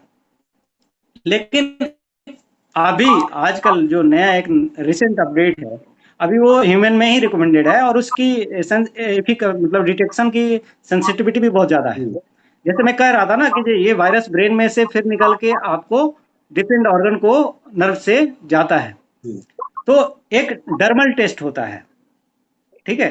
डर्मल टेस्ट आजकल स्किन से पंच बायोप्सी लेते हैं, और जो ब्रेन से नर्व स्किन को सप्लाई हो रही है, जैसे नेक है, ह्यूमन में नेक से ही लेते हैं। तो अच्छा यहाँ का जो स्किन है बड़ा ही सेंसिटिव होता है, इनका इनर्वेशन बहुत ज्यादा होता है। ये एरिया जो हम लोगों के नेक का है, यहाँ पे जी सेंस करने के लिए नेचर ने ऐसा हम लोगों को बनाया है कि ये जो स्नैप है, जो नैप है नेक का, उसमें इनर्वेशन बहुत ज्यादा होता है, और उस स्किन में वायरस रहता है, आता है। जब ब्रेन में जाएगा फिर वहां से जिस तरह से सलाइवा में आएगा उसी तरह से उस स्किन में आएगा, और फिर वहां से स्किन लेकर के फिर उसमें एफएटी, जो मैं फ्लोरेसेंट एंटीबॉडी टेस्ट कर रहे थे, या पीसीआर पॉलीमरेज चेन रिएक्शन, एक मैकेनिज्म टेस्ट होता है, डायग्नोस्टिक टूल है, उससे बड़े आराम से डिटेक्ट किया जा सकता है। अगर एनिमल में अगर आपको करना पड़े तो मैक्सिला के एरिया से वो स्किन लेना पड़ता है, वहां पे इनर्वेशन, अगर आप देखेंगे ना, डॉग का मैक्सिलरी एरिया है जो नाक के बगल का होता है, बड़ा सेंसिटिव होता है, आप छुएंगे तो फटक से काटता है। जब भी उसको छेड़ेंगे आप देखेंगे तो उनके नाक के ऊपर का एरिया जो होता है, मैक्सिला है, वो बहुत सेंसिटिव है। लेकिन ये टेस्ट जो है सिर्फ और सिर्फ आदमी में अब तक अप्रूव्ड है, जानवरों के लिए रिकमेंड नहीं है। लेकिन इस टेस्ट की, डर्मा टेस्ट की सेंसिटिविटी बहुत ज्यादा है, और इसको आजकल यूज किया जा रहा है। जी विनीत जी। जी ठीक है डॉक्टर साहब। अब हमने काफी हद तक डॉक्टर साहब इस सब्जेक्ट को कवर किया और आपने काफी बखूबी समझाया। और मेरे जैसा आदमी जिसको बहुत जानकारी नहीं वेटनरी मेडिसिन की, लेकिन मुझे लगता है कि मुझे काफी आपने समृद्ध किया आज इस सब विषय पे। और जो लोग जुड़े होंगे हमसे, उन्हें भी काफी समृद्ध किया आपने डॉक्टर साहब। थोड़ा सा इससे आगे बढ़े डॉक्टर साहब कि प्रिवेंशन क्या होते हैं इसको लेके, अगर एक बार किसी ने डॉग बाइट कर लिया तो क्या प्रिवेंशन, कैसे क्या करना चाहिए, फर्स्ट एड एक्सेट्रा। देखिए, प्रिवेंशन का दो प्रोटोकॉल है। पहला, अगर आप डॉग पालते हैं तो उसमें टीका लगाना अति आवश्यक है, चाहे उसे बाइट हो या ना बाइट हो। प्री एक्सपोजर इसको कहते हैं, वैक्सीनेशन। तो डॉग्स, अगर आपने कोई भी पेट पाल रखा है, चाहे कैट हो या डॉग हो, उनको प्री एक्सपोजर वैक्सीनेशन होना ही होना चाहिए। जी लेकिन एक चीज मैं कहूंगा कि वैक्सीन कब लगनी चाहिए, ये बड़ा इंपॉर्टेंट है। अब जैसे मैंने इतनी सारी समस्याएं बताई, अब लोगों को अंदर डर बैठ जाएगा। वो कहेंगे नहीं, मेरा तो दांत मारता है, 1 महीने में ही इसको टीका लगाओ। हम्म। ये बिल्कुल ही उसके लिए नुकसानदेह है। 3 महीना से पहले किसी भी आपको टीका नहीं लगाना चाहिए। जी अगर 3 महीने से पहले लगाएंगे, होता क्या है, उसकी माँ वैक्सीनेटेड है जिससे पैदा हुआ है, फिर उसका वो दूध पीता है, कोलेस्ट्रम पीता है, तो जी उससे मैटरनल प्रोटेक्शन उसको मिल जाता है। और वो जो एंटीबॉडी है, वो 3 महीने तक, 3 से 4 महीने तक उसको प्रोटेक्ट रखती है। तो एक तो यंग है, 2 महीने का है, उसकी इम्यूनिटी इस तरह से डेवलप नहीं हुई है, तो आप वैक्सीन अगर लगाएंगे तो उसमें वो प्रोटेक्शन लेवल नहीं आएगा। दूसरा, जो मैटरनल एंटीबॉडी है जो उसको मिला है, वो आपके वैक्सीन में भी तो वायरस है, जी। उसको न्यूट्रलाइज कर देता है। तो एक अच्छे लेवल का टाइटर नहीं आता है जो उसको प्रोटेक्ट कर सके। अगर कोई डॉग बाइट होता है ना, फिर वो प्रोटेक्टेड नहीं रहेगा। तो मैं पेट ओनर्स को रिकमेंड करूंगा, खास करके, कि आपका पप जब 3 महीने का हो जाए तभी पहला टीका लगवाएं। उसके बाद अगले साल से 1 साल बाद लगाते हैं। उसके बाद डिपेंडिंग अपॉन कंडीशन, जहाँ स्टेट है, कुछ लोग 3 साल पे रिकमेंड करते हैं, कुछ लोग 1 साल पे रिकमेंड करते हैं। वैक्सीन भी अलग अलग हैं, उसके अनुसार से आपको प्रोटोकॉल फॉलो करना चाहिए। इसी तरह से ह्यूमन की जब बात करें, जो हमारे तरह के लोग हैं, वेट्स हैं या जी सोशल वर्कर हैं, इनको प्री एक्सपोजर वैक्सीनेशन लेना चाहिए। लेकिन ह्यूमन में प्री एक्सपोजर वैक्सीन जो है, सिर्फ एक वैक्सीन नहीं होता है। जी इसमें जो प्रोटोकॉल है प्री एक्सपोजर का, मतलब आपको डॉग ने नहीं बांटा, बाइट किया है, और आप वेटनरियन हैं, इस फील्ड से जुड़े हैं या एनिमल के साथ कांटेक्ट में हैं, तो आपको 3 शॉट इंजेक्शन का लेना चाहिए। पहला एक 0 डे पे लेना चाहिए, दूसरा 7वें दिन। डब्ल्यू एच ओ का रिकमेंडेशन है प्री शॉट, जो प्री एक्सपोजर वैक्सीनेशन है, ये मैं जो बता रहा हूँ डब्ल्यू एच ओ का रिकमेंडेशन है। जी। तो 0 डे पे, फिर 7वें दिन पे, फिर 21वें या 28वें दिन पे आपको लेना है। तो ये हमारे जैसे लोगों के लिए है, या जो एनिमल के कांटेक्ट में है उनके लिए है। अब आप बात करेंगे कि post bite vaccination, post exposure vaccination क्या होना चाहिए। जी तो एक तो आपका, आप कभी वैक्सीन लगवाए नहीं है ह्यूमन में, अगर हम बात करें, और एक हमारे जैसे लोग हैं जो वैक्सीन लगवा चुके हैं, पहले से उनको प्री एक्सपोजर लगा हुआ है। तो जिनको कभी भी कोई वैक्सीन नहीं लगा है प्री एक्सपोजर, उनको 5 शॉट लेने की जरूरत है। वैक्सीन के कितने शॉट लेने पड़ेंगे? 5, कम से कम जी 5 शॉट लेने पड़ेंगे। पहला 0 डे पे, दूसरा 3 दिन पे, तीसरे दिन, 0 से आज से ही काउंट करते हैं, फिर 7वें दिन, फिर 14वें दिन, फिर 21वें या 28वें दिन, वो वैक्सीन के अनुसार से 5 शॉट आपको लेना है। लेकिन जो हमारे तरह लोग हैं, जो प्री एक्सपोजर पहले ले चुके हैं, उनको सिर्फ 2 वैक्सीन पोस्ट एक्सपोजर लेने की जरूरत है। वो अच्छा। डे 0 पे लें और तीसरे दिन पे लें। तो 5 इंजेक्शन उनको लेने की जरूरत नहीं है। लेकिन डॉग्स वगैरह में अगर वैक्सीनेटेड भी है, तो हम लोग, क्योंकि ह्यूमन रेसिस्टेंस, आपको मैंने भी बताया, ह्यूमन में लंबा चलता है, प्रोटेक्शन भी अच्छा है, हम लोग थोड़े रेसिस्टेंट डॉग से ज्यादा हैं। डॉग में तो हम हमेशा कहते हैं कि ये पूरे के पूरे पोस्ट वैक्सीनेशन आपको फॉलो करना ही चाहिए। तो डॉग में पोस्ट जी एक्सपोजर वैक्सीनेशन है, इनका 6 शॉट का शेड्यूल है। तो 6 शॉट में पहला जो वैक्सीन लगता है 0 डे पे लगता है। जी।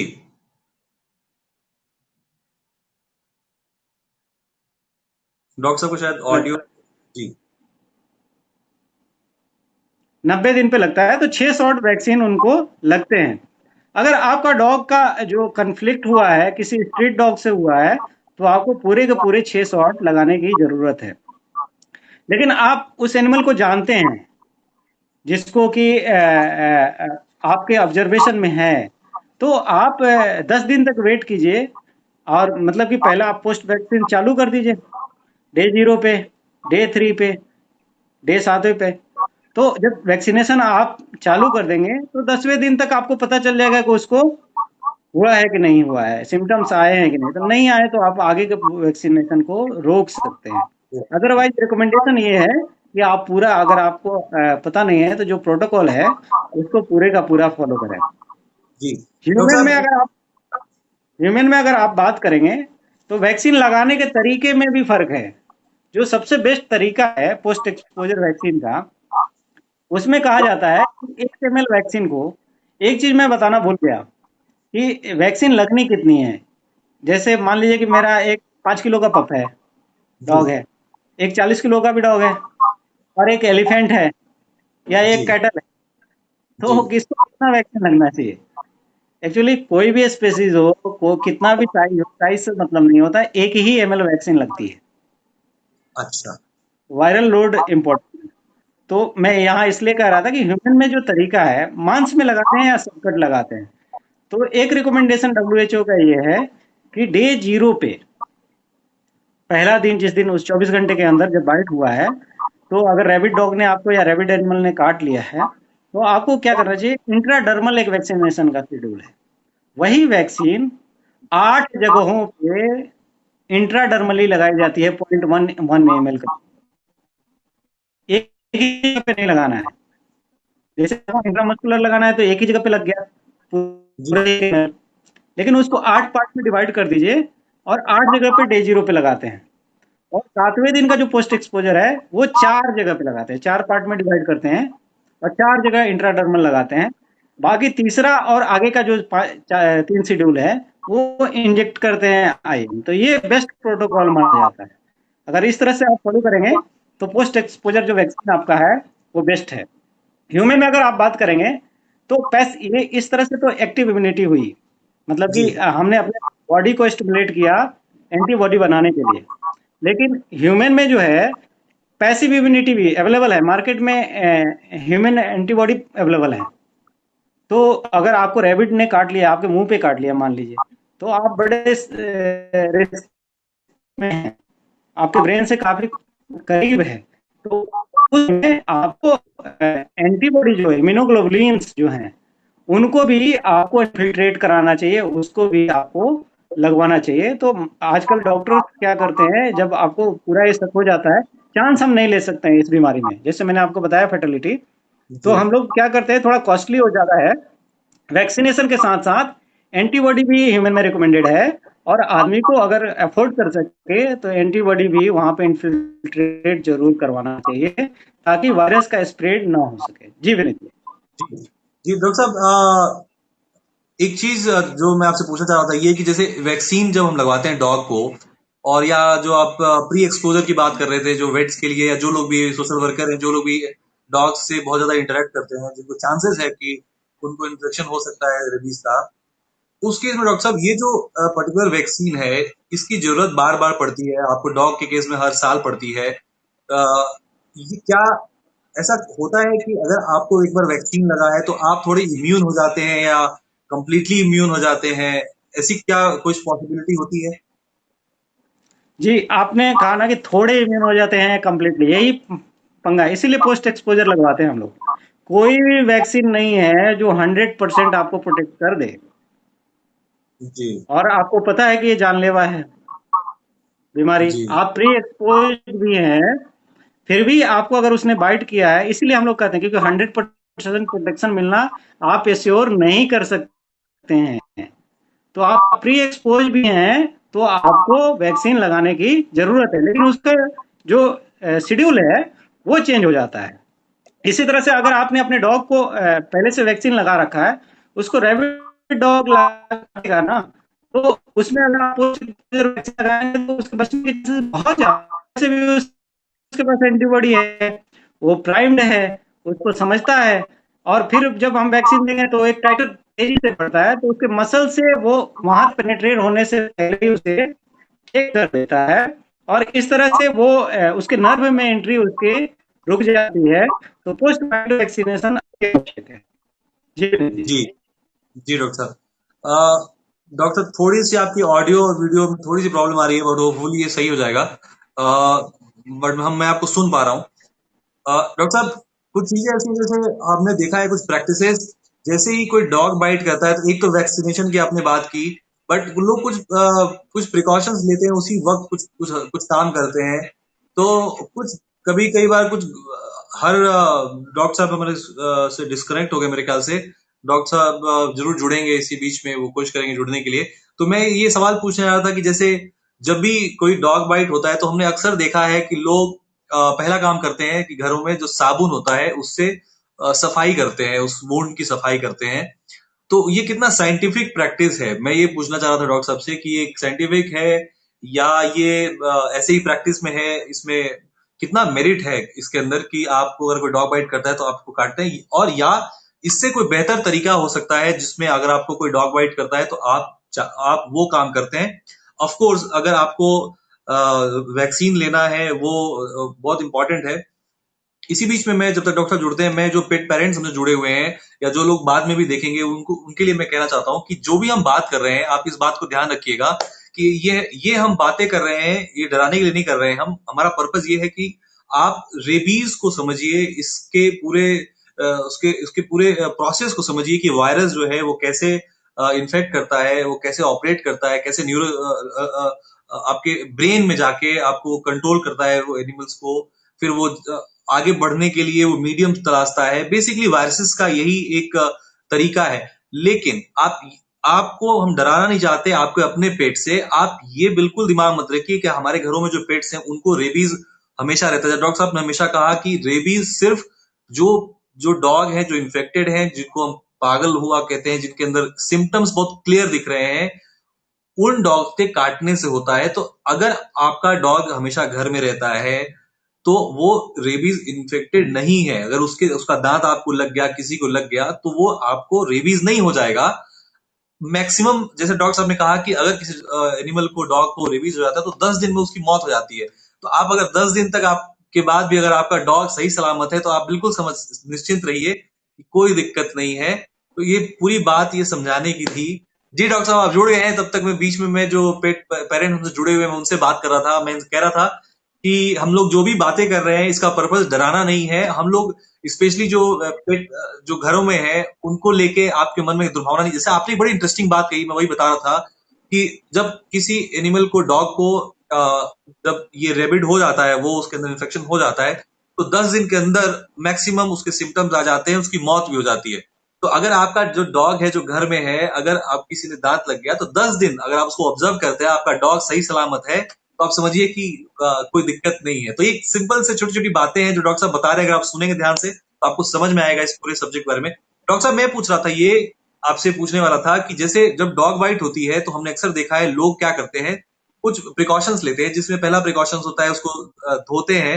ये कितना साइंटिफिक है, कितना सही है, या इससे कोई बेहतर उपाय होता है जो करना चाहिए? जी, फ्लो ऑफ वाटर जो धोना है विथ सॉफ्ट सोप कहते हैं हम लोग, जी ये बहुत इंपॉर्टेंट है। मतलब कि एक तरह से वैक्सीनेशन से ज्यादा इंपॉर्टेंट है, इसे माना जाता है। अगर जितना जल्दी आप उस घाव को रनिंग वाटर से धुलेंगे अच्छे से रब करके, तो आप 50% चांस जो है उस वायरस के होने का खत्म कर देते हैं, अगर आपने अच्छे से उसको रब करके साबुन से धोया है तो। जी लेकिन साबुन में बड़ा एक कन्फ्यूजन रहता है। हम लोग क्या करते हैं ना कि हम लोग जो सोप लेते हैं, वो हमारे जो सोप आते हैं, जो हमारे बॉडी के लिए आते हैं, जो कार्बोलिक एसिड हैं, वो वाले सोप हमारे स्किन के पीएच के अनुसार से बने हैं, तो उनका जो पीएच होता है वो एसिडिक साइड में होता है। और ये वायरस जो है एसिडिक पीएच में सरवाइव करता है। इसको अगर डिस्ट्रॉय करना है ना तो अल्कलाइन पीएच होना चाहिए। तो जो बेस्ट साबुन है, अगर आपको एनिमल बाइट वुंड को साफ करना है ना, तो उसको हमेशा डिटर्जेंट से करना चाहिए। इनका पीएच जो होता है वो अल्कलाइन होता है। जी। तो डिटर्जेंट वाले जो साबुन होते हैं, सोप होते हैं, डिटर्जेंट आप ले लीजिए और उससे रगड़ रगड़ के पूरा फ्लो फोर्स ऑफ पानी से उसको साफ कीजिए, तो लगभग 50% आपने काम कर दिया है। उसके बाद वैक्सीनेशन के लिए जाना है, पहले डॉक्टर के पास दौड़ने की जरूरत नहीं है। पहले उसको 10 से 15 मिनट तक रनिंग वाटर से अच्छे से साफ कीजिए। दूसरा, जब भी कोई भी ये बाइट वुंड है, वो हमेशा इन्फेक्टिव उसको कंसीडर किया जाता है। तो आपको क्या करना है कि अगर पंचर है, डीप है, तो आप उसमें सिरिंज में सलाइन भर के अंदर उसको, आप चाहें तो ब्लंट निडल ले लीजिए 18 गॉज की या 20 गॉज की। उसकी जो एज है उसको ब्लंट कर दीजिए, उससे फोर्स से उसमें सिरिंज से नॉर्मल सलाइन फ्लश करते हैं, जिससे कि वो जो उसमें डर्ट है या जो सलाइवा है, जब बैक्टीरिया है, वो वहां से निकल जाए। तो अच्छे से प्रेशर से पानी से धुलना है। साबुन के 20% सोप सोल्यूशन रिकमेंडेड है, बेस्ट है, इससे बढ़िया कोई नहीं है। दूसरा जो विशेष ध्यान देने वाली बात है, आजकल अगर आप एंटीसेप्टिक लगाते हैं, उनका क्या काम है कि वो बैक्टीरियल जो कंटामिनेशन है, सलाइवा में उसके बैक्टीरिया भी रहते हैं, या कोई जी। इस तरह से है, मिट्टी चला गया है या कुछ चला गया उस वुंड में, तो उसको चेक करने के लिए आप एंटीसेप्टिक के लिए यूज करें, तो इरिटेंट कभी भी ना यूज करें। जो हमारे घरों में रहते हैं, जो जैसे तमाम तरह के हम एंटीसेप्टिक घरों में रखते हैं, उसको बाइट वुंड पे इस्तेमाल नहीं करना चाहिए। एक जो रिकमेंडेड एंटी डिसइंफेक्टेंट जिसे हम लोग कहते हैं, वो है बेंजाकोनियम क्लोराइड, जो आपने लगाया है। लेकिन जी। ये रेबीज वायरस को मारता है। इसके साथ ड्रॉबैक ये है कि ये मार्केट में जो डिसइंफेक्टेंट के रूप में अवेलेबल रहता है, ये 0.1% सॉल्यूशन रहता है। लेकिन वायरस को मारने के लिए जो डिसइंफेक्टेंट सॉल्यूशन चाहिए, वो 2% रिक्वायर्ड होता है। तो और ये टॉक्सिक भी होता है। अगर आपके डॉग को किसी डॉग ने काटा है, उसको अगर लीक करता है, तो इससे समस्या, उसको टॉक्सिसिटी हो सकती है। तो बेंजाकोनियम क्लोराइड रिकमेंडेड है, बट इसको ह्यूमन में इस्तेमाल करें तो ज्यादा बेहतर है, एनिमल में इस्तेमाल नहीं करना चाहिए। साथ ही साथ मैं ये बताऊं जी। कि एक तो मैंने बताया कि साबुन कौन सा इस्तेमाल करना है। कुछ लोग कहीं कहीं पे आप देखेंगे तो पोविडोन आयोडीन भी है, वो भी रिकमेंडेड है। और अगर आपको साफ करना है ना, तो वेस्ट है, साबुन से आप साफ कर लिया। आप बैक्टीरियल के लिए उसको प्रोटेक्ट करना चाहते हैं, तो सबसे बढ़िया इथाइल अल्कोहल, ये 43% से ज्यादा सोल्यूशन होना चाहिए। ये इरिटेट नहीं करता है ज्यादा। जब आप इरिटेंट कुछ भी डालेंगे वहां पे ना, तो क्या होगा, नर्व एंडिंग की एक्साइटमेंट होगा। और मैंने बताया नर्व के लिए इसका अट्रैक्शन है, तो वायरस जो होगा मायोसाइट जी। से जल्दी से वहां पहुंच जाएगा। तो बीमारी होने की जो संभावना है वैक्सीन लगने के बाद भी ज्यादा हो जाएगी। जी विनीत जी। जी। जी।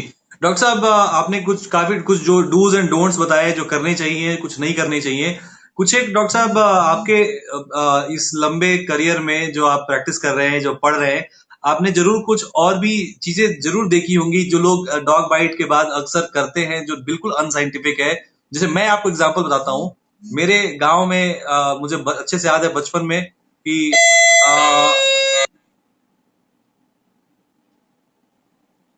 जी, मेरी घंटी बज गई थी, माफ करिएगा। तो डॉक्टर साहब, मेरे यहाँ पे मैंने देखा था कि जब डॉग बाइट होती थी, तो डॉग बाइट के ठीक बाद हमारे यहाँ एक पर्सन था, उसके यहाँ लोग भेजते थे कि वो पान देता है, उसका पान खाने के बाद आपको रेबीज नहीं होता है। वो पान मैंने भी खाया है डॉक्टर साहब। इतना ही जी। नहीं करते हैं, कुछ लोग मिर्ची लगा देते हैं उस पे।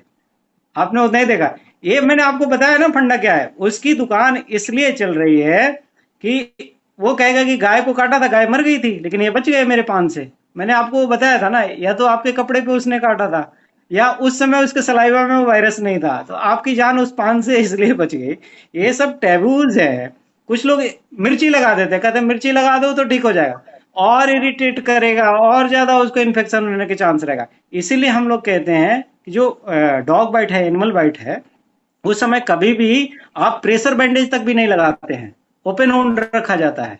उसमें आप बैंडेजिंग करने की जरूरत नहीं है। इसी तरह से आप उसमें स्टिचेज नहीं लगाएंगे। अगर आप स्टिचेज लगाएंगे ना तो और इंजरी करेंगे और नर्व एंडिंग पे वो वायरस जाने के चांसेस ज्यादा है। तो कितना भी फट जाता है, हम लोग डॉग बाइट अगर रैबिट बाइट लगता है तो उसको रिकमेंडेड नहीं है कि उस वुंड को स्टिच लगाया जाए या उस पर बैंडेज किया जाए। उसमें open as a open wound treat करते हैं। जी। हाँ, ये है कि उसमें बैक्टीरियल कंटामिनेशन हो जाएगा। तो आप एंटीबायोटिक सबसे बेस्ट जो है ना, ओरल एंटीबायोटिक आप ले लीजिए। तमाम तरह के एंटीबायोटिक्स हैं जिसको अगर आप खिलाएंगे तो सेकेंडरी बैक्टीरियल जो कंटामिनेशन हुआ है उसके चलते उनमें जो इन्फेक्शन होने के चांसेस रहते हैं वो रुक जाते हैं।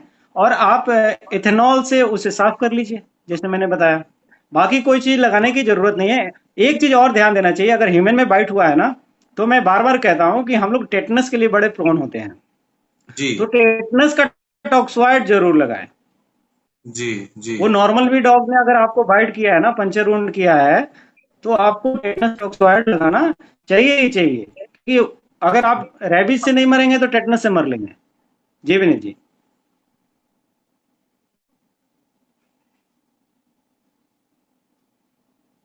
ऐसा कोई सब्जेक्ट हो कुछ कह रहे हैं डॉक्टर साहब? मैं बीच में मैं कुछ सवाल पढ़ रहा था, जो लाइव सवाल हमारे पास आए हैं, जो लोग हमसे जुड़े हुए हैं, वो जी सवाल पढ़ रहा था मैं। और मुझे लगता है सवाल हम आखिरी में लेते हैं। अगर आप ऐसे ऐसी कोई बात हो जो मुझे पूछने से रह गई हो या आपको लगता है कि बताना चाहिए, तो आप बता लीजिए, फिर हम लोग सवालों पे चलेंगे डॉक्टर साहब। फिर हम लोग वाइंड अप करेंगे। जी डॉक्टर साहब। जी। मैं आपके माध्यम से रिक्वेस्ट करूंगा कि जो भी हमारे जैसे वेट्स हैं वो प्री एक्सपोजर वैक्सीन जरूर लगवाएं अपने आप को। मैंने भी कई बार लगवाया है, पोस्ट एक्सपोजर भी लगवाया है और प्री एक्सपोजर भी लगवाया है। और मैं अक्सर लगवाते रहता हूँ। इसके थोड़े से साइड इफेक्ट्स होते हैं, लोग कहते हैं ना, लेकिन ह्यूमन वाला बड़ा रिफाइंड है। जो डॉग का वैक्सीन आता है वो अलग होता है, ह्यूमन के लिए जो आता है वो अलग होता है, क्योंकि हम लोग के लिए सेंसिटिविटी अलग है ना। तो हमारी वैक्सीन थोड़ी महंगी जी। भी आती है। डॉग वैक्सीन के साथ वो किल्ड वैक्सीन होता है जो एनिमल्स के लिए आता है। उसमें एलर्जी हो सकता है, जी। हाइपर सेंसिटिविटी हो सकता है, उंड बन सकता है, कभी कभी पीछे से जहां लगता है वहां पैरालिसिस भी हो जाती है। तो पोस्ट कॉम्प्लिकेशंस आते हैं। लेकिन जो ह्यूमन के हैं, आजकल तो सेल कल्चर वैक्सीन आने लगे हैं, बड़े रिफाइंड होते हैं। तो उससे हम लोगों को बहुत ज्यादा रिस्क नहीं रहता है। फिर भी कुछ साइड इफेक्ट्स आपको आ सकते हैं। कोई भी वैक्सीन ऐसा नहीं है जो साइड इफेक्ट प्रूफ होता है।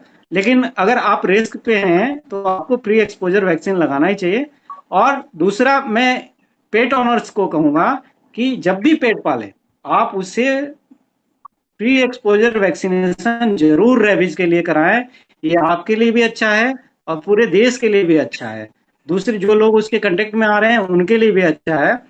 और तीसरी चीज मैं किसानों के लिए कहूंगा कि आपका अगर एनिमल आपको पता चल गया है कि रेबीज से इन्फेक्टेड है तो उसको अच्छे से बरील कीजिए ताकि वो फिर से किसी और को स्प्रेड ना कराए। जी विनीत जी। जी। ठीक है डॉक्टर साहब, आपने काफी कुछ बताया आज हमें। और जैसा मैंने पहले भी कहा कि काफी समृद्ध हुए हम सब लोग ये जान के, काफी चीज रेबीज के बारे में। काफी गलत फहमियां डॉक्टर साहब, मैं शुरू में जैसे मैं कह रहा था कि शायद मैं गलत कह गया कि जानकारी की कमी है, स्पेशली वेट्स को लेकर। मुझे लगता है जानकारी से ज्यादा कुछ किसी किसी बीमारी को लेकर टैबूज बहुत जुड़ जाते हैं, शायद डर बहुत जुड़ बिल्कुल। जाता है ज्यादा है इसको लेके। डॉक्टर साहब कुछ सवाल लेंगे हम लोग। पहला सवाल, और सबसे अधिक वेट्स हैं जिन्होंने पूछा है उसमें विवेक सरोज हैं। वो हमसे जुड़े भी हुए हैं, हमसे हमारे साथ कई बार हम लोग बात वाइल्ड भी लाइफ करते हैं एक्सपर्ट उनसे। हैं। उन्होंने एक हाँ। सवाल किया है। जी जी जी जी डॉक्टर साहब, उनसे वाइल्ड लाइफ पे उनसे बात करते हैं। उन्होंने पूछा है सवाल कि sir please confirm it why rabies vaccination site is not preferred on gluteal muscles in humans. हाँ, ग्लूटियल मसल के पास वो रिकमेंड नहीं किया जाता है। बिल्कुल। तो पूछ रहे हैं हर व्हाई। वैक्सीन का अलग नहीं, हर वैक्सीन का अलग अलग प्रोटोकॉल है। जैसे मैं कह रहा था ना, अब जो प्रोटोकॉल आया है ना, तो इंट्रामस्कुलर की जगह इंट्राडर्मल आ गया है। तो उसका बेनिफिट कितना है? अगर आप जहां पे नर्व का इनर्वेशन ज्यादा है ना, हम वैक्सीन जब देते हैं तो हम क्या चाहते हैं कि वो ब्लड में जाए, नर्व में ना जाए। जो भी, जैसे हम उस साइड पे लगाएं जहां पे नर्व का इनर्वेशन ज्यादा ना हो, मसल मास ज्यादा हो, तो उससे क्या होगा, वहां से ऑब्जर्व होके हमारा बॉडी उसके अगेंस्ट में एंटीबॉडी बनाएगा, और जो एंटीबॉडी है वो ब्लड में रहता है। जैसे मैंने आपको पहले भी बताया कि वायरस ब्लड में आता नहीं है, तो वो एंटीबॉडी न्यूट्रलाइज करेगा किसको भैया? तो करना तो है जब वो मसल में वुंड में जाएगा तभी उसको न्यूट्रलाइज कर देगा, नर्व में जाने के पहले। तो अगर आप, जैसे वायरस है तो किल्ड है तो भी कॉम्प्लिकेशन करता है। अगर लाइव एटेन्यूएटेड वायरस है, इसको हम लोग फिक्स वायरस कहते हैं, तो इसको ऐसे जी बनाया जाता है कि इसको एंटीबॉडी प्रोड्यूस करने की कैपेसिटी रहे। मतलब सिंपल से टर्म में मैं कह दूं ना, तो इसको न्यूरोट्रोपिसिटी इसकी चली जाती है, नर्व को अटैच करने की जो उसकी काबिलियत है वो चली जाती है, विसरोट्रोपिक हो जाता है। यानी कि हमारे ऑर्गन में रहेगा, जहां पे इंजेक्ट करेंगे वहां रहेगा, ब्लड में वहां से ऑब्जर्व हो जाएगा। अगर ये वैक्सीन भी खास करके अगर लाइव एटेन्यूएटेड है, नर्व में चला गया, तो वो रेबीज लाइक सिम्टम ला सकता है, न्यूरोलॉजिकल डिस्टर्बेंस ला सकता है। जैसे मैं कह रहा था कि डॉग्स में जो है, देखेंगे कि जहां पे लगाया है वो पैर पैरालाइज हो जाता है। जी अगर पैर में आपने लगाया है तो वो पैर पैरालाइज कभी कभी हो जाता है, कभी कभी बड़ा सा वुंड बन जाता है, कभी कभी हाँ एलर्जी होती है।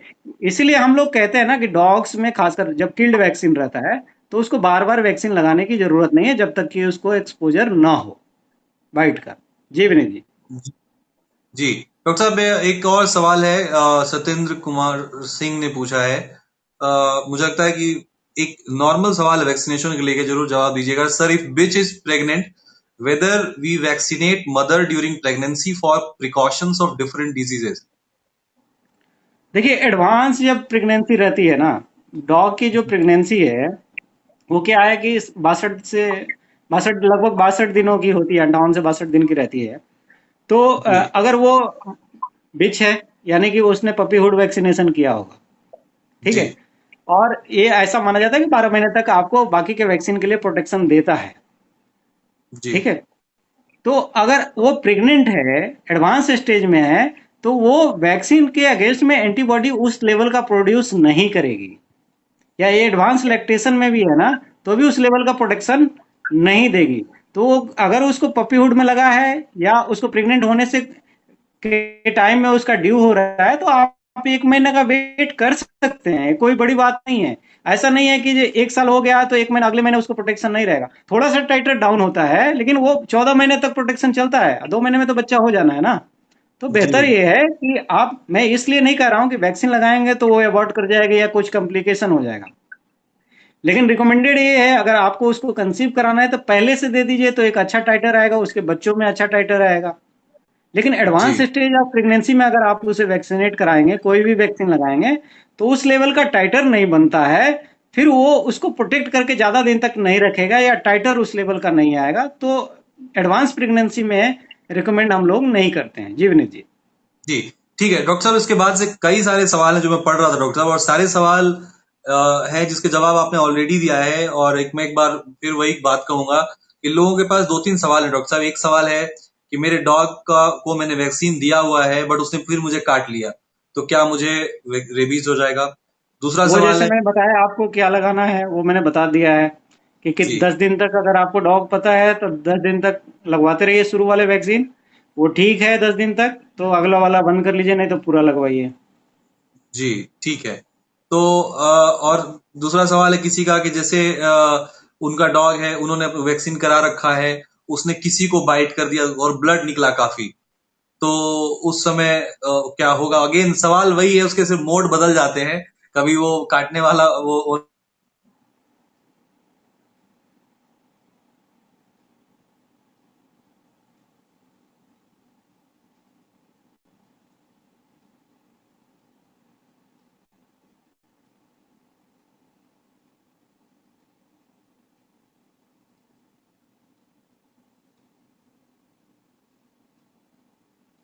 लगता है विनीत जी का कनेक्टिविटी चली गई है।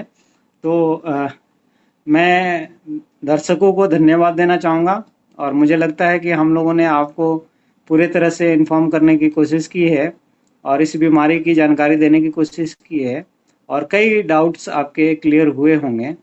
तो आगे अगर आपने हमारे कहे हुए या सजेशंस को फॉलो किया, तो आपका पेट भी सुरक्षित रहेगा, आप भी सुरक्षित रहेंगे, और हमारी पब्लिक भी सुरक्षित रहेगी।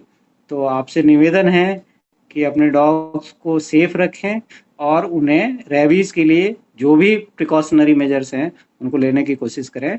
धन्यवाद, नमस्कार।